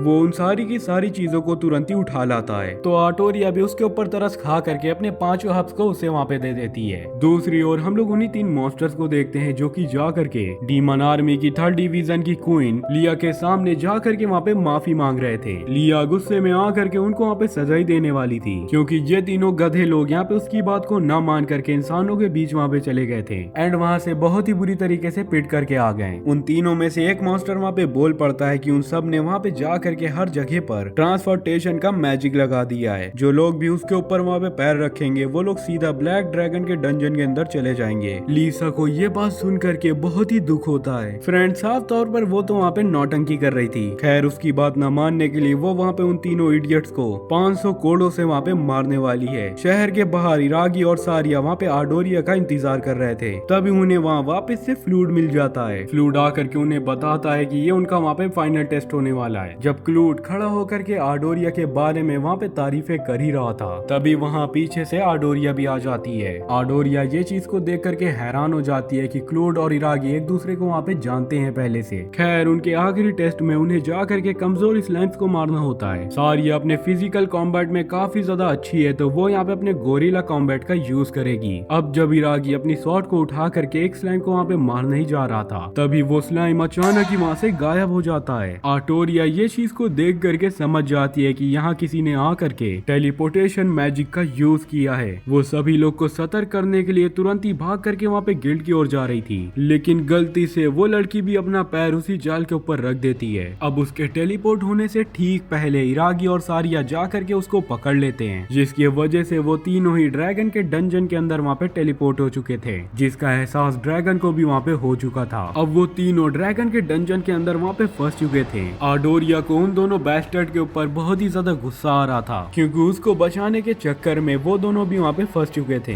खैर, अब वो तीनों एक दूसरे से वहाँ पे अलग न हो जाएं, इसलिए आडोरिया तुरंत ही से उन दोनों को वहाँ पे काई स्टोन दे देती है, जो उन्हें टाइम टू टाइम एक दूसरे की लोकेशन वहाँ पे शेयर करता रहेगा। साथ ही में अगर उनका कोई साथी किसी खतरे के अंदर फंस जाता है तो उस स्टोन का रंग तुरंत ही से वहाँ पे लाल हो जाएगा। अब आगे बढ़ते ही हुए आडोरिया का पहला ही कदम वहाँ पे उन्हें एक दूसरे से अलग कर देता है। वो दीवार बहुत ही ज्यादा मजबूत थी, इसीलिए आडोरिया को तुरंत ही जा करके कोई और ही रास्ता वहाँ पे ढूंढना पड़ेगा। इरागी और सारिया के पास एक अलग ही स्टोन था, जिससे कि वो लोग जा करके वहाँ पे आडोरिया को ढूंढ सकते थे, पर उन दोनों लोगों को तो ये बात पता ही नहीं है कि उस स्टोन को यूज कैसे करते हैं। जैसे तैसे वो पत्थर तुरंत ही वहाँ पे चमकने लग जाता है, लेकिन वो रास्ता दीवार के तो उस पार था, जो उन्हें एक बार और वहाँ पे डिसअपॉइंट कर देता है। इसलिए अब उन्हें खुद ही वहाँ पे कोई रास्ता ढूंढना पड़ेगा। वॉल के दूसरी ओर आडोरिया को भी कई सारे ताकतवर मॉन्स्टर्स ने मिल करके वहाँ पे बहुत ही बुरी तरीके से पीटा था, जिनको वो बेचारी जैसे तैसे करके वहाँ पे मार तो देती है, लेकिन उसकी हालत पहले से बहुत बुरी हो चुकी थी। सारी और इरागी को इस जगह के अंदर वहाँ पे लेडेड के अलावा और कोई रास्ता नहीं मिल रहा था, लेकिन वहाँ एक तो ऐसा कमरा था जिसके अंदर वहाँ पे ट्रेजर चेस्ट रखा हुआ था। पूरे डंजन के अंदर ये यहाँ पे एक लौता कमरा है जो कि पूरी तरीके से अलग दिखता है। तो इरागी तुरंत ही वहाँ पे समझ जाता है कि ये जरूर यहाँ पे कोई ट्रैप है, इसलिए वो वहाँ पे उस चेस्ट को न खोलने का ही वहाँ पे सोचता है। लेकिन तभी उसी चेस्ट बॉक्स के अंदर से वहाँ पे कोई आवाज बाहर आती है। हम देखते हैं कि ये चेस्ट बॉक्स इंसानों की तरह यहाँ पे बातचीत कर सकता है, और इंसानों के जैसे ही इसके हाथ और पैर भी हैं यहाँ पे। वो उछल करके तुरंत ही वहाँ पे इरागी के ऊपर अटैक कर देता है। इरागी ऐसी अजीब चीज को देख वहाँ पे घबरा गया था। वो गलती से उसी ट्रेजर चेस्ट के ऊपर वहाँ पे हमला कर देता है, और वो चेस्ट बॉक्स वहीं पे मर जाता है। उसके खत्म होते ही वहाँ पे एक और नया चेस्ट बॉक्स वापस से आ जाता है, जिसके अंदर उस चेस्ट बॉक्स की बायोग्राफी लिखे हुए थी। एक गोल्डन टाइप था, जब हर एडवेंचरर या एक्सप्लोरर को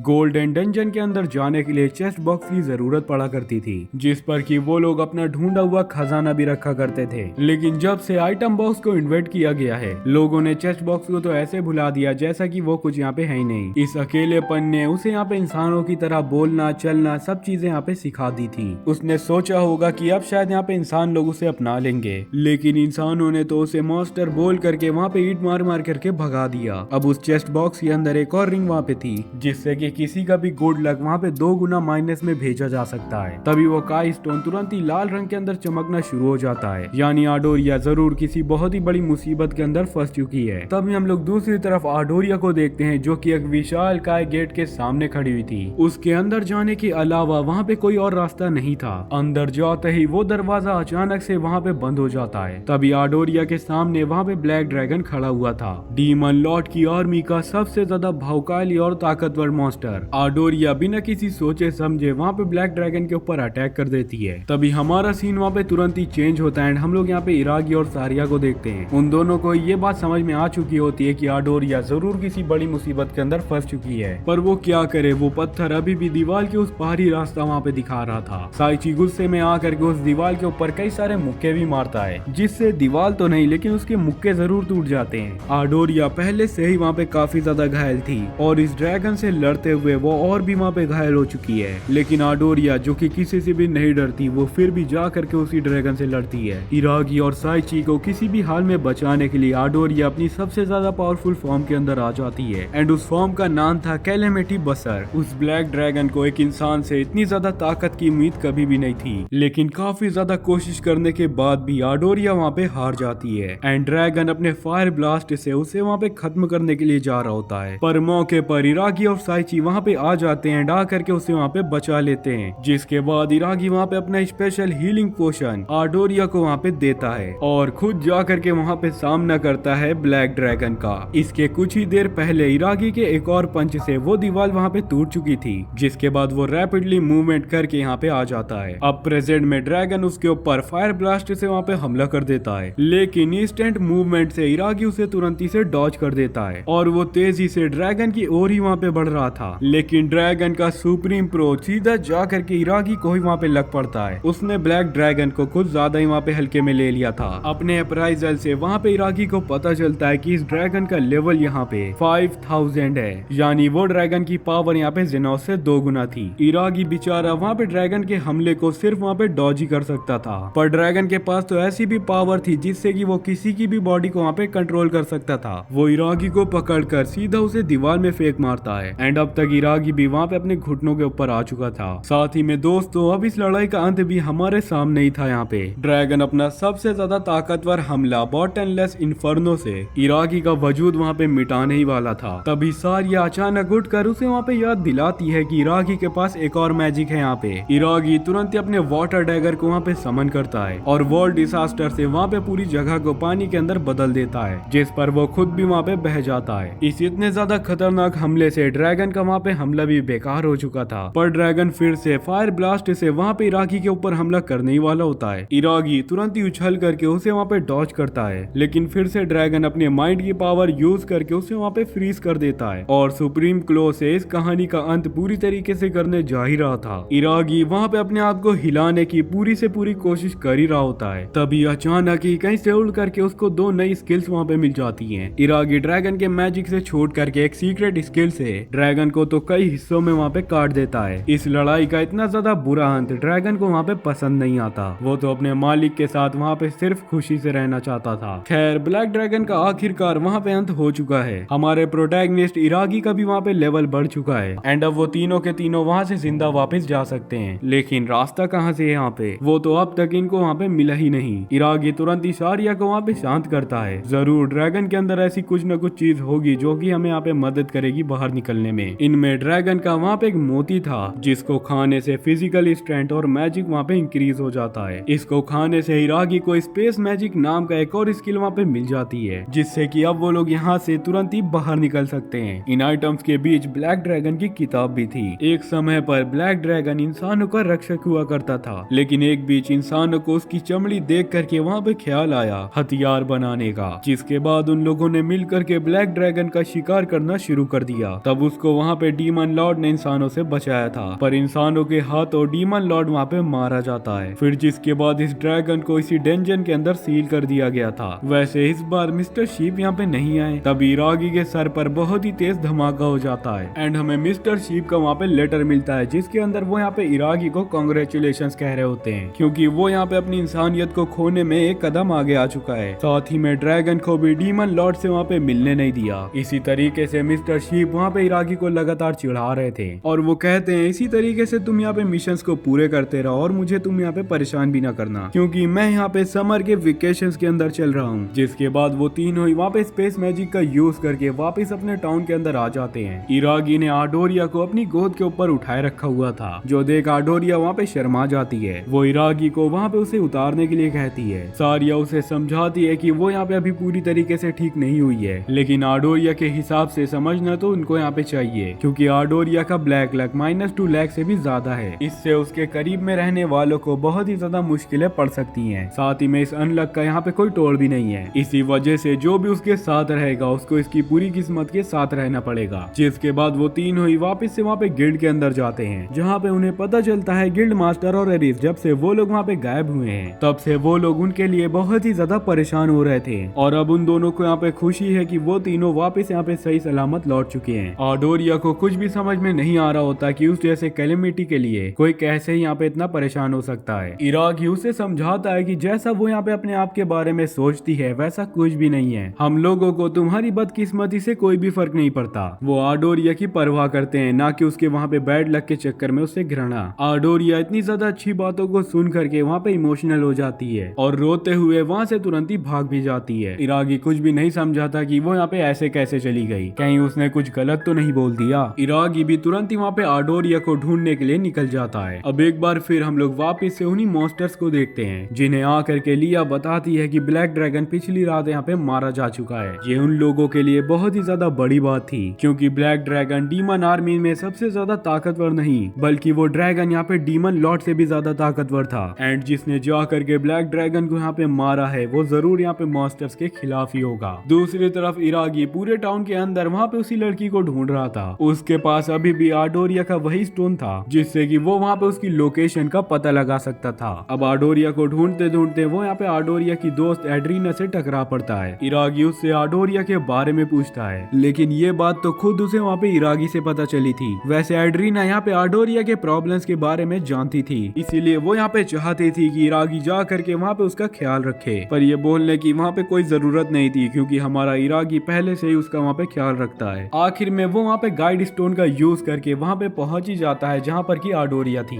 ये वही जगह थी जहाँ पर की इरागी का पहला टेस्ट हुआ था। वहाँ एक कोने में आडोरिया उदास और सहमी हुई वहाँ पे बैठी थी। वो इस बात को समझ नहीं पा रही थी कि आखिरकार उसके अंदर ऐसा क्या है जो लोग उसे यहाँ पे पसंद करेंगे, जबकि वो बस यहाँ पे दूसरों के लिए परेशानी का एक सबूत ही है। इरागी समझ चुका था कि आडोरिया अभी भी यहाँ पे काफी ज्यादा उदास है, इसीलिए वो तुरंत ही पीछे से जा करके उसको वहाँ पे गले लगा लेता है और उससे प्रॉमिस करता है कि वो हमेशा हमेशा यहाँ पे आडोरिया के साथ रहेगा। उसके दुखी वक्त में वो हमेशा उसके साथ है, उसके अकेलेपन में भी वो हमेशा वहाँ पे उसके साथ है। वो बस उसके चेहरे में एक मुस्कुराहट देखना चाहता था जैसा कि वो वहाँ पे पहले करा करती थी। आडोरिया को ये सारी बातों को सुन बहुत ही ज्यादा अच्छा फील हो रहा था, लेकिन इरागी को तो उसको पकड़े हुए कुछ ज्यादा ही देर हो चुकी थी, जिस वजह से उन दोनों को ही वहाँ पे शर्मा रही थी। तब इरागी को वहाँ पे याद आता है कि उसके पास एक नेगेटिव लक रिंग भी है। वो तुरंत ही उस रिंग को आडोरिया की वहाँ पे उंगली के ऊपर पहना देता है, क्योंकि आडोरिया का लक तो यहाँ पे नेगेटिव में है और वो रिंग यहाँ पे नेगेटिव काम करती है, मतलब कि वो यहाँ पे आडोरिया के नेगेटिव लक को पॉजिटिव लक कर देगा तुरंत ही से। जिसके बाद इरागी आडोरिया से कहता है कि अब हम दोनों मिल करके यहाँ पे एक खुशहाल जिंदगी को जी सकते हैं और इस चीज में वो हमेशा वहाँ पे उसको सपोर्ट भी करेगा। इस बात को सुन करके आडोरिया के दोनों ही गाल वहाँ पे लाल हो जाते हैं और वो शर्मा करके इरागी को धक्का दे करके वहाँ से भाग जाती है। इरागी कुछ भी समझा नहीं था कि अब यहाँ पे आडोरिया को आखिरकार क्या हो गया, लेकिन धीरे धीरे हमारे सिंपल भाई को यहाँ पे रियलाइज हो जाता है कि आडोरिया यहाँ पे लव की फीलिंग को फील करने लग गई है। वो उसको समझाने के लिए तुरंत ही उसके पीछे भागता है, लेकिन वो वहाँ पे उसको थोड़ी खुश दिखाई दे रही थी, इसीलिए वो यहाँ पे इस वक्त तक के लिए इस चीज को वहाँ पे टाल देता है। मन में हमारा भाई यही सोच रहा होता है कि दो दो वाइफ को यहाँ पे रख लेंगे। दूसरी तरफ आडोरिया को यहाँ पे बिल्कुल भी समझ में नहीं आ रहा था कि उसका हार्ट इतनी ज्यादा तेजी में क्यों धड़क रहा है। जिसके बाद इरागी जब भी आडोरिया के सामने वहाँ पे आया करता था वो उसे शर्मा करके अवॉइड कर देती थी और वहाँ से चली जाया करती थी। इरागी भी अब इस हरकत से काफी ज्यादा परेशान हो चुका था। उसको समझ में जरा सी भी नहीं आ रहा था कि आडोरिया उसको यूं इग्नोर क्यों ही करे जा रही है। अब इरागी को यहाँ पे गलतफहमी होने लग जाती है कि आडोरिया उसको वहाँ पे हेट करती है, तभी तो वो उसको यूं यहाँ पे ऐसा इग्नोर कर रही है। खैर सारिया वहाँ पे बताती है कि आज वो फिर से वहाँ पे ऑर्फनेज के अंदर जाने वाली है, तो इरागी भी हाँ इस वर्ल्ड के बारे में और भी जानने के लिए वहाँ पे कोशिश करेगा। उसका मेन प्लान तो यही है कि उसे खासकर अपने दोस्तों का पता लगाना है। वो सबसे पहले वहाँ पे इंफॉर्मेशन को कलेक्ट करने के लिए गिल्ड के अंदर जाता है, लेकिन वहाँ पर वो दोनों इरागी के सामने अपने बनाए गए प्रोडक्ट का प्रमोशन कर रहे थे भाई, वो भी फ्री में। लेकिन इरागी तो जानना चाहता था कि क्या इन खास दिनों में किसी सिटी के अंदर कुछ खास चीजें हो रही हैं। गिल्ड मास्टर को अचानक से वहाँ पे याद आता है कि अभी कुछ वक्त पहले यहाँ पे बहुत ही सारे सुपर हीरोज को दूसरे वर्ल्ड से यहाँ पे समन किया गया है डीमन किंग को वहाँ पे मारने के लिए। इरागी इसके बारे में ही यहाँ पे जानना चाहता था, लेकिन वो इस चीज से हैरान भी था कि डीमन किंग से जा करके वहाँ पे उसके दोस्तों का सामना होने वाला है। लेकिन तभी गिल्ड मास्टर वहाँ पे उसे बताता है कि अगर वो इसके बारे में और भी कुछ जानना चाहता है तो उसको इसकी यहाँ पे इंफॉर्मेशन रॉयल लाइब्रेरी के अंदर मिलेगी, जिसका की मैप वो यहाँ पे अपने वापिस एक अच्छे से निकाल करके वहाँ पे दे देता है। दूसरी तरफ हम लोग यहाँ पे किंग को देखते हैं जो कि हमारे हीरो के दोस्तों के ऊपर ही वहाँ पे नजर रख रहा था। 5 महीना पूरी तरीके से बीत चुके हैं, लेकिन अब तक हीरोज यहाँ पे डीमन लॉर्ड से लड़ने के लिए तैयार नहीं हुए। इस वजह से वो राजा काफी ज्यादा डिप्रेशन के अंदर था।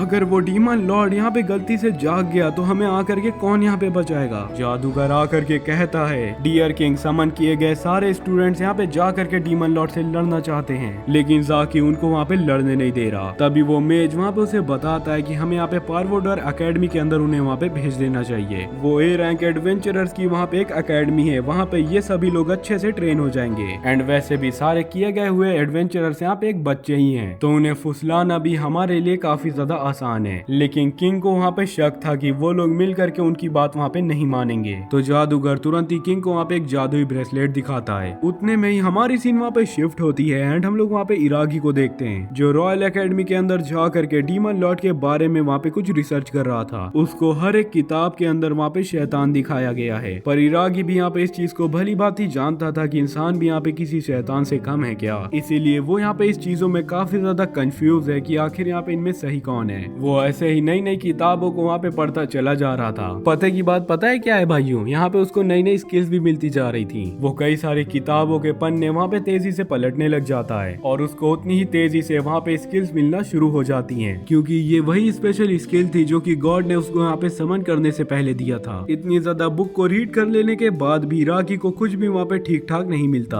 अब सुबह से चलते फिरते अब उसको वहाँ पे भूख भी लगने लग गई थी, तो वो बाहर तुरंत ही कुछ खाने के लिए निकल पड़ता है। जिसके बाद रोड के एक कोने में खड़ी हुई एक लड़की उसको वहाँ पे दिखाई पड़ती है, जिसके कान तो फ्रेंड्स वहाँ पे जानवरों की तरह थे। वो सीधी सादी लड़की वहाँ पे कुछ साइड में बैठ करके पेंटिंग्स को बेच रही थी। इराकी वहाँ पे देखता है कि वो तस्वीरें तो सच में काफी ज्यादा ब्यूटीफुल हैं। खास बात तो ये है कि वो सारी तस्वीरें इस लड़की ने खुद ही यहाँ पे बनाया है। इराकी उन तस्वीरों में से एक तस्वीर को लेने का वहाँ पे मन बना लेता है। वो ये सुन लड़की वहाँ पे काफी ज्यादा हैरान हो गई थी, क्योंकि वो यहाँ पे पहला ऐसा बंदा था जो कि वहाँ पे पेंटिंग को खरीद रहा है। इराकी उस पेंटिंग को तुरंत ही अपने आइटम बॉक्स के अंदर रख लेता है। तभी इराकी को पास की गली से बहुत ही ज्यादा स्वादिष्ट खाने की सूंघ वहाँ पे आती है। वहाँ पर एक कैफे था, लेकिन अंदर जाने से वो वहाँ पे घबरा रहा था कि कहीं उसके साथ वो फिर से न हो जाए जो कि गिल्ड में उसके साथ वहाँ पे हुआ था। लेकिन इराकी की तो भूख उसे अंदर जाने के लिए वहाँ पे मजबूर कर देती है। अंदर कैफे का मालिक और बारूटों की तरह दिखने वाला एक आदमी बैठा हुआ था। वो आदमी तुरंत इराकी को देख करके वहाँ पे पहचान लेता है कि इराकी पक्का यहाँ पे इस वर्ल्ड से नहीं है। तभी हमारी सीन यहाँ पे शिफ्ट होती है। दूसरी तरफ हम लोग यहाँ पे अल्डोरिया को देखते हैं, जो काफी ज्यादा ही परेशान अनेक अनेक गलियों के अंदर वहाँ पे घूमे जा रही थी। उसको ये बात बिल्कुल भी समझ में नहीं आ रही थी आखिर क्यों उसके दिल को उसके सामने आते ही वहाँ पे अजीब सा फील होता है। उतने में ही हमें एड्रियाना दिखाई जाती है, जो कि अल्डोरिया से आकर के बोलती है कि वो उसकी बीमारी के बारे में यहाँ पे जानती है। नेक्स्ट सीन में हम लोग वापस से इराकी को उसी कैफे के अंदर देखते हैं, जो वहाँ पे खुशहाली में बैठा हुआ मीट नूडल्स को वहाँ पे चख रहा था।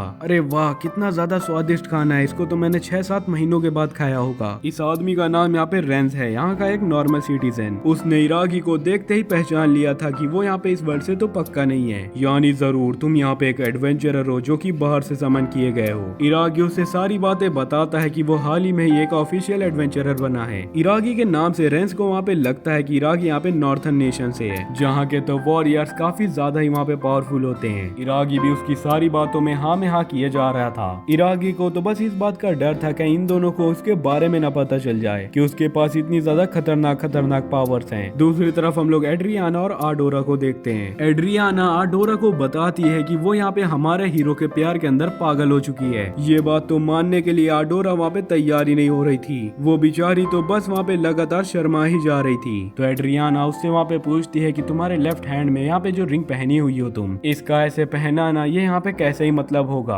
आडोरा यहाँ पे एड्रियाना से कहती है कि इराकी के पास तो पहले से यहाँ पे सारिया है। ये कहते हुए उसके बहते हुए आंसू एड्रियाना को पूरी तरीके से समझ में आ रहे थे कि वो सच में वहाँ पे हमारे हीरो के प्यार के अंदर पागल हो चुकी है। अब आडोरा भी एड्रियाना के सामने सब कुछ वहाँ पे कन्विंस कर देती है। वो बोलती है कि हाँ, मैं यहाँ पे इराकी से बहुत ही बुरी तरीके से प्यार करती हूँ। उसे हर हाल में वहाँ पे इराकी चाहिए, लेकिन वो शायद उसे पा नहीं सकती। एड्रियाना खुश होकर के कहती है अब बस तुम मेरे ऊपर सब कुछ यहाँ पे छोड़ दो। दूसरी तरफ वापस से हम लोग कैफे के अंदर इराकी को देखते हैं, जिसने की बातों बातों में उलझते हुए उनको वहाँ पे रिंग के बारे में भी बता दिया, जिससे कि उसे पता चल जाता है कि यहाँ पे लेफ्ट हैंड के ऊपर रिंग पहनाना यहाँ पे कन्फेशन कहा जाता है। ये बात को सुनते ही इराकी की तो वहाँ पे फट के 4 हो चुकी थी, क्योंकि अब वो अगर जा करके ये चीज को कहेगा कि ये यहाँ पे एक मिसअंडरस्टैंडिंग थी या फिर उसने यहाँ पे ये चीज को गलती से कर दिया, तो इराकी को सरकार के द्वारा यहाँ पे बहुत ही बेरहमी से मार दिया जाएगा। एंड ऐसा भी हो सकता है कि उसके छोटे भाई से उसका कनेक्शन वहाँ पे काट दिया जाए। एंड यहाँ पे मैं सही में इराकी की बात नहीं कर रहा हूँ। इराकी के अंदर इतनी बुरी तरीके से डर देख करके वो दोनों ही वहाँ पे समझ जाते हैं कि इराकी के मन के अंदर कोई और ही लड़की है। यहाँ पे रेंस कहता है कि उसे दोनों लड़कियों से यहाँ पे प्यार करना चाहिए, जो सुन इराकी वहाँ पे बहुत ही ज्यादा शर्माने लग जाता है। खैर कैफे का ओनर वहाँ पे उसे सलाह देता है कि उसको सारी बातें जा करके साफ साफ बता देनी चाहिए, उसे अपनी गलती के लिए वहाँ पे अपोलोजाइज करना चाहिए एंड साथ ही में अपने प्यार को भी इस चीज के बारे में वहाँ पे बता देना चाहिए। इराकी इसकी बातों को समझ रहा था एंड वो उसको वहाँ पे शुक्रिया कह करके वहाँ से चला जाता है। जिसके बाद कैफे का ओनर रेंस से कह रहा होता है कि उसे हमारे बारे में किसी से भी बात नहीं करनी चाहिए। रेंस कहता है कि परेशानी की कोई भी बात नहीं है, वैसे यहाँ की सबसे ज्यादा स्ट्रॉन्गेस्ट वॉरियर उनको यहाँ पर आकर के पिक करेगी। दूसरी तरफ इराकी सारिया को लेने के लिए वहाँ पे ऑर्फनेज के अंदर जा रहा था। रास्ते में वो डरता डरता ये चीज को भी सोच रहा था कि आगे उसको अब यहाँ पे क्या ही करना चाहिए। अब सारिया को बुलाने से पहले आडोरिया को यहाँ पे कैसे समझाना है, हमारा हीरो इस बात की वहाँ पे प्रैक्टिस कर रहा था कि तभी अचानक सामने से आडोरिया वहाँ पे उसके पास आने लग जाती है। ये इरागी के पास अपनी बातों को क्लियर करने का एक अच्छा मौका था, लेकिन इससे पहले कि इरागी जा करके आडोरिया से वहाँ पे कुछ कह ही पाता, आडोरिया अचानक आकर के उसको वहाँ पे किस कर लेती है। वो कहती है कि हाँ, वो पूरी तरीके से जानती है कि इरागी ने उसको वो रिंग वहाँ पे उस फीलिंग से नहीं पहनाई। वो जानती है कि उसके पास वहाँ पे सारिया है, लेकिन वो फिर भी वहाँ पे उससे प्यार करती है। इरागी, क्या तुम मुझसे भी यहाँ पे प्यार कर सकते हो सारिया के साथ साथ? इरागी एक को चुन नहीं सकता था, साथ ही में वो आडोरिया को मना भी नहीं कर पाया। इरागी उसको कन्फ्रेस करने ही वाला था कि तभी ऑर्फनेज के अंदर से अचानक वहाँ पे सारिया बाहर निकलती है। सारिया को देख इरागी का मूड तुरंत ही वहाँ पे बदल जाता है। अब वो उसको वहाँ पे समझाने लग जाता है, लेकिन सारिया उतने में बोलती है कि उसे ये वाला प्रपोजल यहाँ पे एक्सेप्ट कर लेना चाहिए। वैसे इरागी के सिवाय सारिया का यहाँ पे कोई भी नहीं है, पर उसका इरागी के ऊपर कोई भी अकेला हक भी नहीं है। बाय द वे सारिया यहाँ पे आडोरिया को भी पसंद करती है, इससे कि वो तीनों वहाँ पे एक फैमिली की तरह बन जाएंगे। अब सारिया की बातों को मानते हुए इरागी वहाँ पे आडोरिया को प्रपोज कर देता है। आडोरिया कहती है कि अब वो उसके निक नेम आर से बुलाएगा उसे, इस नाम से बस उसको वही लोग बुला सकते हैं जो कि उसके करीब होते हैं। जिसके बाद वो दोनों एक दूसरे को किस कर लेते हैं और पता नहीं कहां से सभी लोग वहाँ पे अचानक आ जाते हैं। वहाँ पे सभी लोग खड़े होकर के उन्हें वहाँ पे बधाइयां दे रहे थे। एंड इसी तरह हमारे लोनली बॉय की यहाँ पे एक हैप्पी फैमिली बन जाती है। तो भाइयों, कमेंट के अंदर जरूर से अपना प्यार यहाँ पे बताना कि आपको ये वाला पार्ट कैसा लगा। तो गाइस, इसी के साथ हमारा ये वाला पार्ट यहीं पे एंड हो जाता है। तो अगर आपको इसका नेक्स्ट वाला पार्ट देखना है तो कमेंट में आप जल्दी से यहाँ पे पार्ट 2 लिख दीजिए, ताकि मुझे भी फील हो यार मेरे सब्सक्राइबर यहाँ पे मुझसे कितना ज्यादा प्यार करते हैं। बाय द वे, अगर आपको यहाँ पे ये वाली वीडियो अच्छी लगी हो तो आप यहाँ पे वीडियो को लाइक कर दीजिएगा। बाकी मैं मिलता हूँ आपको इसके नेक्स्ट वीडियो में, तब तक के लिए take care, tata and bye bye. तो इससे पहले वाले पार्ट के अंदर हम लोगों ने देखा था कि आडोरिया हमारे हीरो इरागी को वहाँ पे प्रपोज कर देती है, वो भी सारिया के सामने, लेकिन सारिया भी उसको वहाँ पे एक्सेप्ट कर लेती है। तो वीडियो के बीच में ये चीज कहने के लिए मैं आपसे माफी चाहूंगा। अगर आप चैनल में नए हो तो जल्दी से आप यहाँ पे चैनल को सब्सक्राइब कर दें, वीडियो को भी आप लोग यहाँ पे लाइक कर दीजिएगा। बाय द वे, चलते हैं अपनी वीडियो की तरफ। पार्ट 4 की शुरुआत में हमें पता चलता है कि अब इरागी ऑफिशियली यहाँ पे एक एडवेंचरर बन चुका है, पर अब तक उसके पास कोई भी वहाँ पे घोड़ा ही नहीं है। एंड एक घोड़ा तो एडवेंचरर की पहचान होती है इस वर्ल्ड के अंदर। तो गिल्ड मास्टर इरागी को अपने कच्चे में से एक मैप निकाल करके दे देते हैं, जिसके अंदर उस जगह का रास्ता था जहाँ पर की इरागी को घोड़ा मिलेगा। वहाँ हमारे बेचारे इरागी को अकेले ही जाना पड़ता है, क्योंकि सारिया वापस से यहाँ पे ऑर्फनेज के अंदर गई है। दूसरी तरफ यहाँ पे आडोरिया भी कुछ क्वेस्ट को कंप्लीट करने के लिए वहाँ पे सफर पर गई है, वरना इरागी के घर में खाना कैसे आएगा। अब घोड़ों के तबले के अंदर पहुँचने के बाद इरागी को सबसे पहले रॉयल कप के बारे में पता चलता है, जो कि घोड़ों की रेस है। इसके अंदर एडवेंचरर्स यहाँ पे मैजिक और घोड़ों का यूज करते हैं, एंड इसी के बिहाफ पर वो जा करके इरागी को तेज तर्रार घोड़े दिखाता है। उनमें से एक घोड़ा तो ऐसा था जो कि उसके छूने भर से ही वहीं पे खत्म हो जाता है। ये घोड़े बाकी घोड़ों के मुकाबले भागने में बहुत ही ज्यादा तेज होते हैं, पर ये दिमाग के बहुत ही ज्यादा बेवकूफ भी होते हैं। कभी कभी तो ये बूढ़ घोड़े यहाँ पे सांस लेना तक भूल जाते हैं, जिसकी वजह से इनकी मौत हो जाती है। वैसे मालिक के पास एक और हॉर्स वहाँ पे बाकी था, जो कि यहाँ पे घोड़ा तो कम, वहाँ पे गधा ज्यादा लग रहा था। लेकिन दोस्तों, वो घोड़ा वहाँ पे काफी ज्यादा ताकतवर था, लेकिन जंगली होने की वजह से वो अपने पास किसी को भी नहीं आने देता था। तभी अचानक ही वो घोड़ा अपने मालिक को ही कुचल कुचल के वहाँ पे मारने लग जाता है। इरागी तो बस वहाँ पर खड़े होकर के हैरान ही हो सकता था। तभी उसको अचानक वहाँ पे एक और नई स्किल मिल जाती है, जिससे कि अब वो कोई भी तरीके की भाषा को वहाँ पे समझ सकता था। इरागी को पता चलता है कि ये फीमेल डंकी किसी ऐसे शख्स का यहाँ पे इंतजार कर रही है जो कि उसके काबिल हो। उससे पहले वो नहीं चाहती कि कोई भी ऐरा गैरा आकर के उसकी राइड ले। मुझे लगता है कि यहाँ पर आपको थोड़ी सी कंफ्यूजन हो सकती है, तो मैं आपको बता दूं कि इरागी को उसके जरूरत के हिसाब से नई नई स्किल्स यहाँ पे मिलती रहती हैं। ये चीज जरूरी नहीं है कि इरागी को स्किल्स के लिए किसी से जा करके वहाँ पे फाइट ही करना पड़े। खैर, वो डोंकी भी वहाँ पे समझ चुकी थी कि इरागी उसकी सारी भाषाओं पे समझ सकता है। वो इरागी को तुरंत ही अंदर बुलाती है एंड उसके पास अचानक से एक जोरदार हमला कर देती है, लेकिन इरागी गुरु तो उसकी टांगों को ही वहाँ पे पकड़ लेता है और उसे अचानक अपने ऊपर उठा करके रख लेता है। जिसके बाद वो डोंकी भी अपनी हार को वहाँ पे मान लेती है। वो कहती है ठीक है। वो अब समझ चुकी थी कि इरागी यहाँ पे कोई आम इंसान नहीं है, इसीलिए वो डोंकी भी अब वहाँ पे चाहती थी कि हमारा इरागी वहाँ पे उसका मास्टर बन जाए। इरागी भी तुरंत ही उसकी बातों को वहाँ पे मान लेता है, जिसके बाद वो अपना नाम लुलूना वहाँ पे इरागी से बताती है। अब इरागी उसको वहाँ पे खरीदना चाहता था, लेकिन अभी तक अस्तबल के मालिक को वहाँ पे होश नहीं आया। वो इरागी को बच्चा समझ करके उससे कहता है, ओए बच्चे, जा करके स्कूल में पढ़ाई कर, यहाँ क्या कर रहा है। ये सुनते ही लुलूना उसके मुंह पर जोरदार वहाँ पे किक मार देती है, जिसके बाद वो दोनों वहाँ से बाहर निकल आते हैं एंड थोड़ी बहुत पेट पूजा करके वहाँ पे अपने सफर की ओर बढ़ने लग जाते हैं। तभी इरागी की नजर उसी एनिमल ईयर वाली लड़की के ऊपर पड़ती है, जिसको कि कोई लड़का आकर के वहाँ पे परेशान कर रहा था। पर गाइज हमें वहाँ पे पता चलता है कि ये लड़का तो उसी का सगा भाई है जो उसे पेंटिंग कंपटीशन के अंदर हिस्सा लेने के लिए जबरदस्ती वहाँ पे कर रहा है। इस लड़के का नाम मे है जो कि अपनी बहन माई की तरह वहाँ पे एक पेंटर है, लेकिन उसकी बनाई हुई पेंटिंग ज्यादा कुछ खास नहीं होती। खैर ये पेंटिंग वाला कंपटीशन रॉयल कप के 1 महीने बाद ही होने वाला है एंड मे को वहाँ पे पता चलता है कि इरागी ने उसकी बहन की पेंटिंग्स को वहाँ पे खरीदा था, तो वो इरागी को उसे वहाँ पे समझाने के लिए कहता है, ए भाई प्लीज मदद कर देना भाई, इस बहन को यहाँ पे समझा तू यहाँ पे आकर के। तो माई को मोटिवेट करने के लिए इरागी लुलुना के साथ रॉयल कप के अंदर वहाँ पे हिस्सा लेने का फैसला करता है, जिसका फर्स्ट प्राइज तांबुली नाम की एक रेयर मछली थी।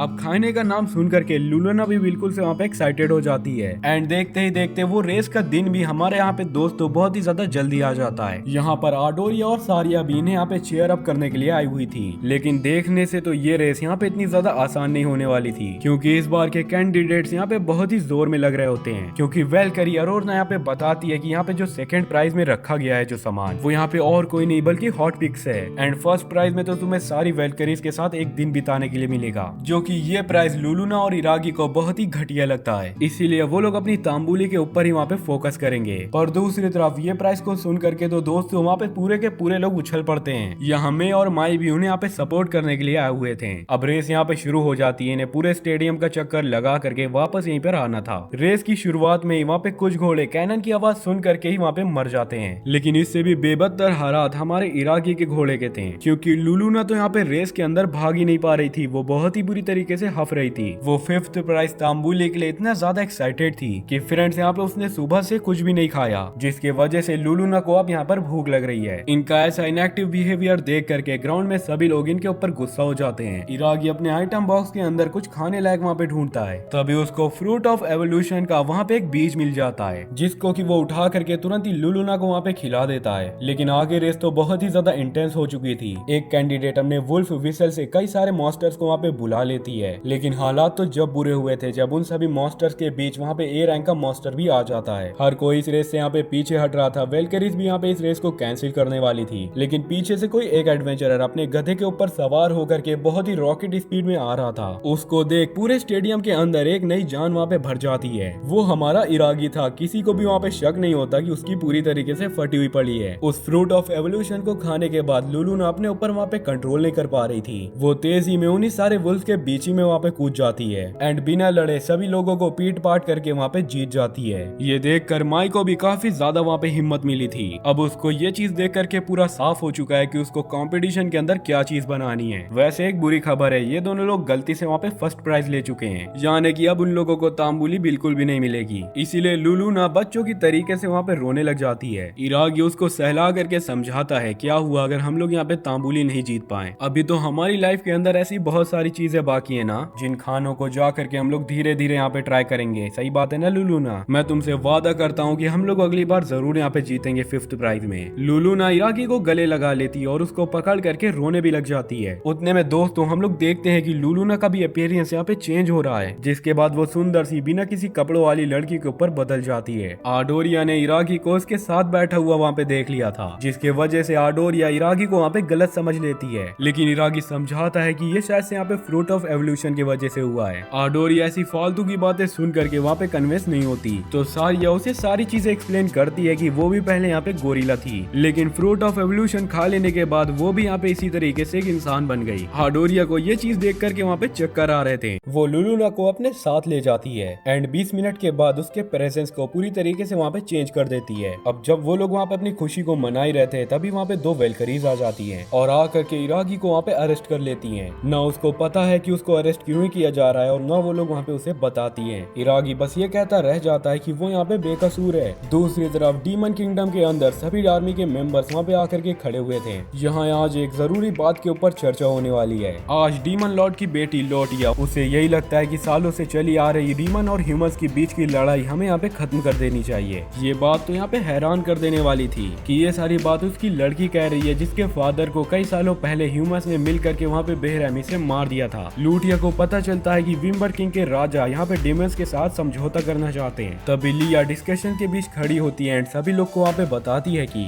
ब्लैक ड्रैगन को भी एक इंसान नहीं आकर के यहाँ पे खत्म किया है, जो कि विल्बर किंगडम से यहाँ पे बिलोंग करता है। ये बात उसको खुद ब्लैक ड्रैगन के आत्मा से पता चली थी। लूटिया उन्हें समझाती है कि अगर हमें यहाँ पे इस धरती के ऊपर शांति से रहना है तो हमें इंसानों के साथ ही मिल करके यहाँ पे जीना पड़ेगा। लेकिन इस चीज के लिए तो लुटिया का असिस्टेंट वहाँ पे किसी भी हाल में तैयार नहीं था। वो सभी लोग को वही वाली प्रेडिक्शन याद दिलाता है जिसके मुताबिक अगर डीमंस यहाँ पे इंसान के साथ मिल करके रहेंगे तो जल्द ही डीमंस यहाँ पे विलुप्त होने लग जाएंगे। वो बोलने में इतना ज्यादा मगन हो जाता है कि वो बोलते बोलते अपनी हद को भूल जाता है। तब एक डीमन जनरल उससे कहता है कि तुम अपनी औकात में रहो। एंड वो जनरल सभी जनरल से यहाँ पे बताता है कि यहाँ पे वही चीजें होंगी जो कि हमारी मिस लुटिया यहाँ पे चाहेंगी, भले उन्हें यहाँ पे गायब होना पड़ जाए या किसी को जा करके गायब करना पड़े। दूसरी तरफ हमें इरागी को दिखाया जाता है जिसको कि विम्बर किंगडम के अंदर ले जा रहे होते हैं। वर्ल्ड के रेसू से रास्ते में याद दिलाती है कि वो रॉयल कप में फर्स्ट प्राइज यहाँ पे जीता था जिसमें उसे पूरा एक दिन वेलकरीज के साथ वहाँ पे मिल करके बिताना होगा। और उन वेलकरीज ने यहाँ पे हमारे इरागी को इस वजह से बेड़िया पहनाई है ताकि लोगों को ये बात पता चले कि वेलकरीज यहाँ पे कितनी ज्यादा ही मेहनत करती हैं चोरों को पकड़ने के लिए। अब वो लोग अचानक वहाँ पे इरागी के बेड़ियों को खोल देती हैं एंड पूरे कैसल के ग्राउंड को वहाँ पे उसे दिखाती हैं जो कि पूरी तरीके से वहाँ पे एक बैरियर से क्रिएट किया गया था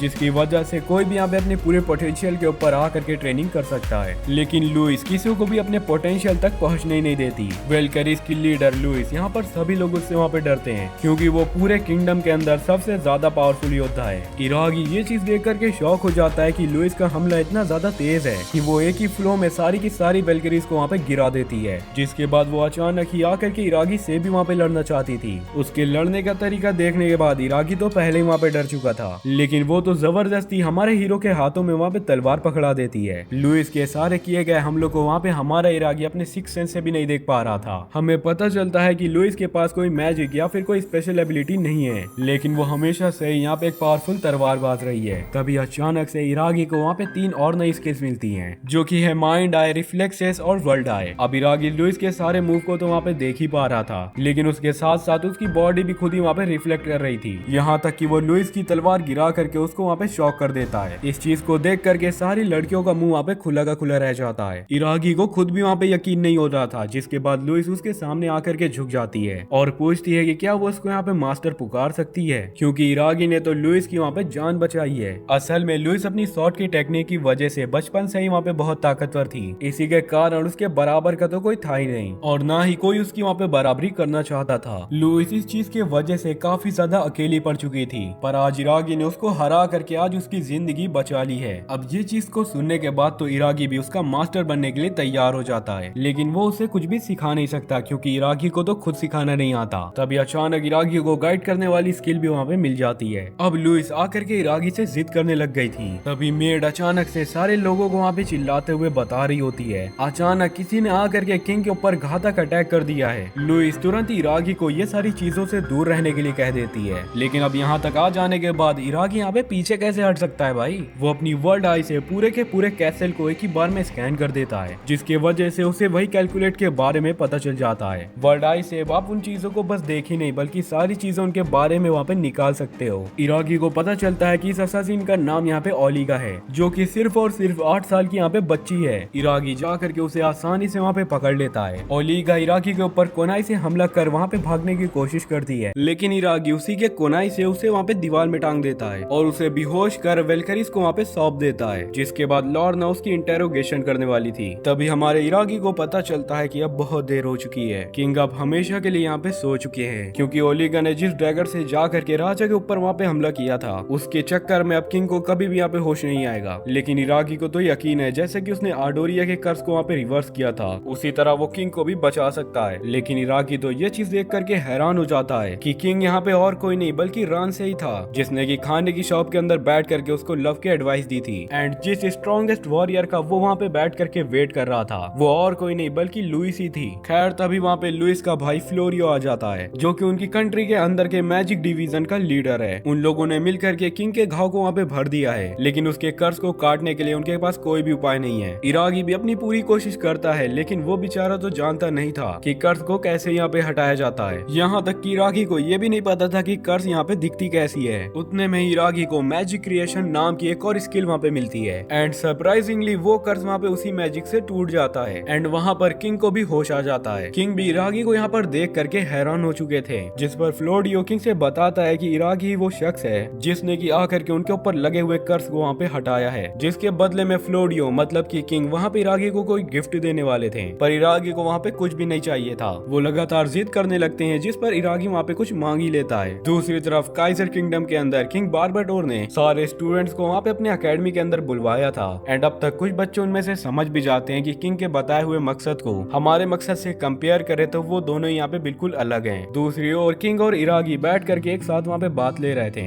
इरागी ने वहाँ पे विश के बदले में मांगा था कि वो लुइस और बाकी सारी वेलकरीज के साथ जब चाहे आकर के यहाँ पे ट्रेनिंग कर सकता है, जो सुन सारी वेलकरीज इरागी से वहाँ पे इम्प्रेस हो जाती हैं। वैसे गाइस आप लोग यहाँ पे सोच रहे होगे इरागी जब यहाँ पे अरेस्ट हो चुका होगा तो क्या उसकी गर्लफ्रेंड लोग को कोई परवाह नहीं थी उसकी? तो हाँ, आप लोग सही सोच रहे हैं, उन्हें यहाँ पे कोई भी परवाह नहीं है, क्योंकि वो तीनों की तीनों जानती हैं कि इरागी इस परेशानी से भी काफी आसानी से निकल करके चला आएगा। लेकिन आडोरिया को तो इस बात का यहाँ पे डर था कहीं वेलकरीज वहाँ पे हमारे इरागी का फायदा न उठा रही हूँ। दूसरी तरफ किंग इरागी को अपने सारे सपने के बारे में बताते हैं। उनका सपना ये है कि दुनिया के सारे लोग उनके साथ वहाँ पे बात लें, भले ही वो लोग वहाँ पे डीमंस ही क्यों ना हो। इससे एक दूसरे के बीच की अनइक्विलिटी यहाँ पे खत्म हो जाएगी और इन सभी चीजों को हटा करके प्यार का एक और नया जन्म होगा, जहाँ पर कि सारे लोग आराम से यहाँ पे शांति से रहा करेंगे। लेकिन काइजर किंगडम में लाकिया का किंग को वहाँ पे ये वाला फैसला बिल्कुल भी पसंद नहीं आता कि उन्होंने सारे हीरोज को बार्बाडोर अकेडमी के अंदर भिजवा दिया है, क्योंकि किसे क्या ही पता है कि कोई भी आकर के उनका वहाँ पे ब्रेन वॉश कर दे और फिर उनके हीरोज उनके लिए वहाँ पे खतरा बन सकते हैं। बात इससे भी ज्यादा बदतर जाती, लेकिन तभी अचानक से कोई किंग को मारने की कोशिश करता है। जाकिया सारी चीजों को छोड़ करके उसका लगातार वहाँ पे पीछे करता है। अब वो किंग और जादूगर उसी बारे में बात करते हैं कि विंगबर किंग का राजा डीमंस के साथ समझौता चाहता है, इससे उनका बना बनाया प्लान यहाँ पे खतरे में जा सकता है। एंड इस चीज का एहसास किंग को वहाँ पे अच्छी तरीके से हो चुका था, इसीलिए उन लोगों ने एक हथियारे को किंग को मारने के लिए भेजा है। विंबर कैसल में सारिया और बाकी सारे लोग वहाँ पे हमारे इरागी से मिलने के लिए आते हैं, लेकिन जब आडोरिया वहाँ इतनी ज्यादा खूबसूरत लुइस को देखती है तो वो तुरंत ही वहाँ पे इरागी को कूटने लग जाती है। इरागी फिर से उसे समझाता है कि तुमको दूसरी बार यहाँ पे गलतफहमी हो रही है, जिसके बाद वो सभी लोग लुइस से वहाँ पे अपने आप को इंट्रोड्यूस करते हैं। लुइस जहाँ पे ये बात को सुनता है कि सारिया वहाँ पे उसकी वाइफ है, आडोरिया उसकी गर्लफ्रेंड है, एंड लुलुना जिसने की अपना सब कुछ अपने मालिक के नाम पर कर दिया है, तो फ्लोरियो तुरंत ही समझ जाता है कि लौंडा यहाँ पे खेला हुआ खिलाड़ी है। दूसरी तरफ लॉर्ना ओलिया का यहाँ पे इंटेरोगेशन ले रही थी, जिसमें कि उस 8 साल की बच्ची ने अब तक वहाँ पे अपना मुंह नहीं खोला था, इसीलिए अब लॉर्ना भी मजबूर हो चुकी थी अपना सबसे ज्यादा ताकतवर तरीका यहाँ पे आजमाने के लिए। वो शुरुआत से ये चीज को वहाँ पे उस बच्ची के ऊपर यूज नहीं करना चाहती थी, लेकिन वो तुरंत ही से वहाँ पे एक बाउल को निकाल लेती है एंड उसके अंदर से रामिन को खोल करके उसी की खुशबू वहाँ पे उसी बच्चे को सुगाती है। बेचारी ओलिगा ने बहुत ही देर से कुछ भी खाना नहीं खाया था, वो उसे पूरी तरीके से ललचाती है और उसी के सामने वहाँ पे फूड को खाती भी है। ऐसा भयंकर टॉर्चर देख वहाँ पे इरागी को गुस्सा आ गया था, वो दरवाजे को तोड़ देता है, जिसके बाद वो अंदर आ जाता है। लुइस भी लॉर्ना का आज रात का खाना वहाँ पे कैंसिल कर देती है, जो सुन वो डर जाती है। अब तक वो जो अपने मुंह में चबा रही थी वो सारी चीजों को वो तुरंत ही लुइस के ऊपर फेंक देती है। अब ओलिगा की पट्टी हटा देने के बाद वो लोग उसे वहाँ पे खाने के लिए देते हैं, क्योंकि उन्हें पता चल चुका था कि ओलिगा के गले के ऊपर स्लेवमेंट कॉलर को लगाया गया है। ये एक खास तरीके का ब्रेसलेट होता है या फिर कोई रिंग, जिससे आप किसी को भी अपने वश के अंदर कर सकते हो, मतलब कि आप उसे कंट्रोल कर सकते हो, यहाँ तक कि वो आपके लिए मजबूरन अपनी जान को भी देने के लिए तैयार हो जाएगी। काइजर किंगडम के किंग को भी वहाँ पे पता चल चुका था कि उनका हथियारा वहाँ पे पकड़ चुका है। अब इससे पहले कि वो अपने मुंह को वहाँ पे खोल दे, जादूगर उसे वहाँ पे मारने जा रहा था। इसी ब्रेसलेट को उतारने का वहाँ पे कोई भी तोड़ नहीं था, लेकिन हमारे इराकी के पास तो एक और नई स्किल है जिससे कि वो मैजिक को वहाँ पे क्रिएट कर सकता है। दूसरी ओर हम लोग जाकिया को देखते हैं जो कि अपना गुस्सा वहाँ पे जंगली पेड़ों के ऊपर दिखा रहा था। असल में जाकिया ने उसी हथियारे को वहाँ पे पकड़ लिया था एंड वो गुस्से में जा करके उससे पूछता है कि वो यहाँ पे किंग को क्यों ही मारना चाहता था, जिसके बाद उसे पता चलता है कि जाकिया किंगडम के सिपाहियों ने उसके किंग के कहने पर एक बेचारी सी डीमन गर्ल को मारा था, जो कि जा करके वहाँ पे फूल बेचा करती थी। उसका इस दुनिया में कोई भी नहीं था सिवाय इस हथियारे के, जो कि उसके लिए एक दोस्त से बढ़ करके कुछ था। एंड आज वो बदला लेने के लिए अपने सिर के ऊपर कफन बांध करके यहाँ पे निकला था किंग को मारने के लिए। उसकी एक मिस्टीरियस स्किल से चारों ओर से वहाँ पे तीर की बरसातें हो जाती हैं, लेकिन जाकिया अभी वहाँ पे कुछ कम नहीं था, वो उन सारे हमलों को तुरंत ही काउंटर कर लेता है, पर वो हथियार अब तक वहाँ पे भाग चुका था। दूसरी तरफ इरागी अपने मैजिक के क्रिएशन से उसी ब्रेसलेट को तोड़ने की कोशिश कर रहा था। एक नए तरीके के मैजिक को बनाने के लिए आपको उसी मैजिक को अपने माइंड के अंदर सोचना पड़ता है। ऐसे इरागी अपने मन के अंदर फ्री हो जाओ यही सोचे जा रहा था, तभी गलती से वो प्रेसिडेंट लिंकन को वहाँ पे याद कर लेता है। एंड असलियत की बात तो दोस्तों ये है, वो तो वहाँ पे सच में समन हो जाते हैं और आजादी के नारे लगाने लग जाते हैं, जिससे कि वो मैजिक वहाँ पे सर लिंकन के नाम पर बन चुका था और वो ब्रेसलेट तुरंत ही वहाँ पे टूट जाता है। ओलिगा के ऊपर आए हुए आंसू ये चीज को वहाँ पे जाहिर कर रहे थे कि वो इतनी बेचारी सी बच्ची कितने ज्यादा वक्त से किसी की यहाँ पे गुलाम थी। ओलिगा सारी बात एक्सप्लेन करती है कि कुछ समय पहले ही काइजर किंगडम के लोगों ने कई सारे मॉन्स्टर्स को आकर के यहाँ पे हमारे विलेज के अंदर मार दिया था। उसी के साथ साथ उन्होंने कई सारे लोगों को वहाँ पे बंदी भी बना लिया था, जिनमें बच्चों को छोड़ सभी लोगों को वहाँ पे कारखाने के अंदर डाल दिया जाता और फिर बच्चों को किलिंग मशीन बनाने की ट्रेनिंग दी जाती। उनमें से जितने भी बच्चे वहाँ पे जिंदा बच जाया करते थे उनको फिर ये लोग वहाँ पे ब्रेसलेट पहना दिया करते थे। इरागी बोलता है कि अब सारी चीजें यहाँ पे खत्म हो चुकी हैं, अब तुम यहाँ पे आजाद हो, तुम जो चाहो वो सारी चीजों को अब कर सकती हो। जिसके बाद फिर सारिया पूछती है कि क्या हम लोग ओलिया को अपने साथ रख सकते हैं। ओलिया वहाँ पे साफ मना कर देती है, क्योंकि अगर वो बच्ची उनके साथ रही तो काइजर किंगडम उनका भी वहाँ पे दुश्मन बन जाएगा। इरागी कहता है मैं बस यहाँ पे दिखता नहीं हूँ, लेकिन मैं बहुत ही ज्यादा ताकतवर हूँ, मैं तुम्हारे पूरे काइजर किंगडम को एक ही चुटकी में खा जाऊंगा और विंगबर्ग किंगडम भी यहाँ पे एक बच्ची को सजा तो नहीं देगा। एक बार फिर अपने मैजिक का यूज करके काइजर किंगडम का वही मेज डीमन किंग के असिस्टेंट से वहाँ पे बात कर रहा था। ये दोनों लोग शुरुआत से ही यहाँ पे एक प्लान बना रहे हैं, जिसमें अब डीमन किंग की बेटी खुद यहाँ पे बाधा बन रही है, लेकिन सारी चीजों को बर्बाद करने के लिए अब वो लोग भी वहाँ पे रेडी हैं। जब फ्लोरियो इरागी को वहाँ पे अपने मैजिक के ऊपर काबू करना सिखा रहा था, तभी वहाँ पे लुइस जो कि इरागी से मदद मांगने के लिए आती है। वो चाहती थी कि उसकी गैर मौजूदगी में इरागी जाकर के किंग का वहाँ पे ख्याल रखे, क्योंकि उन्हें खबर मिली है कि विम्बर किंग के बॉर्डर्स को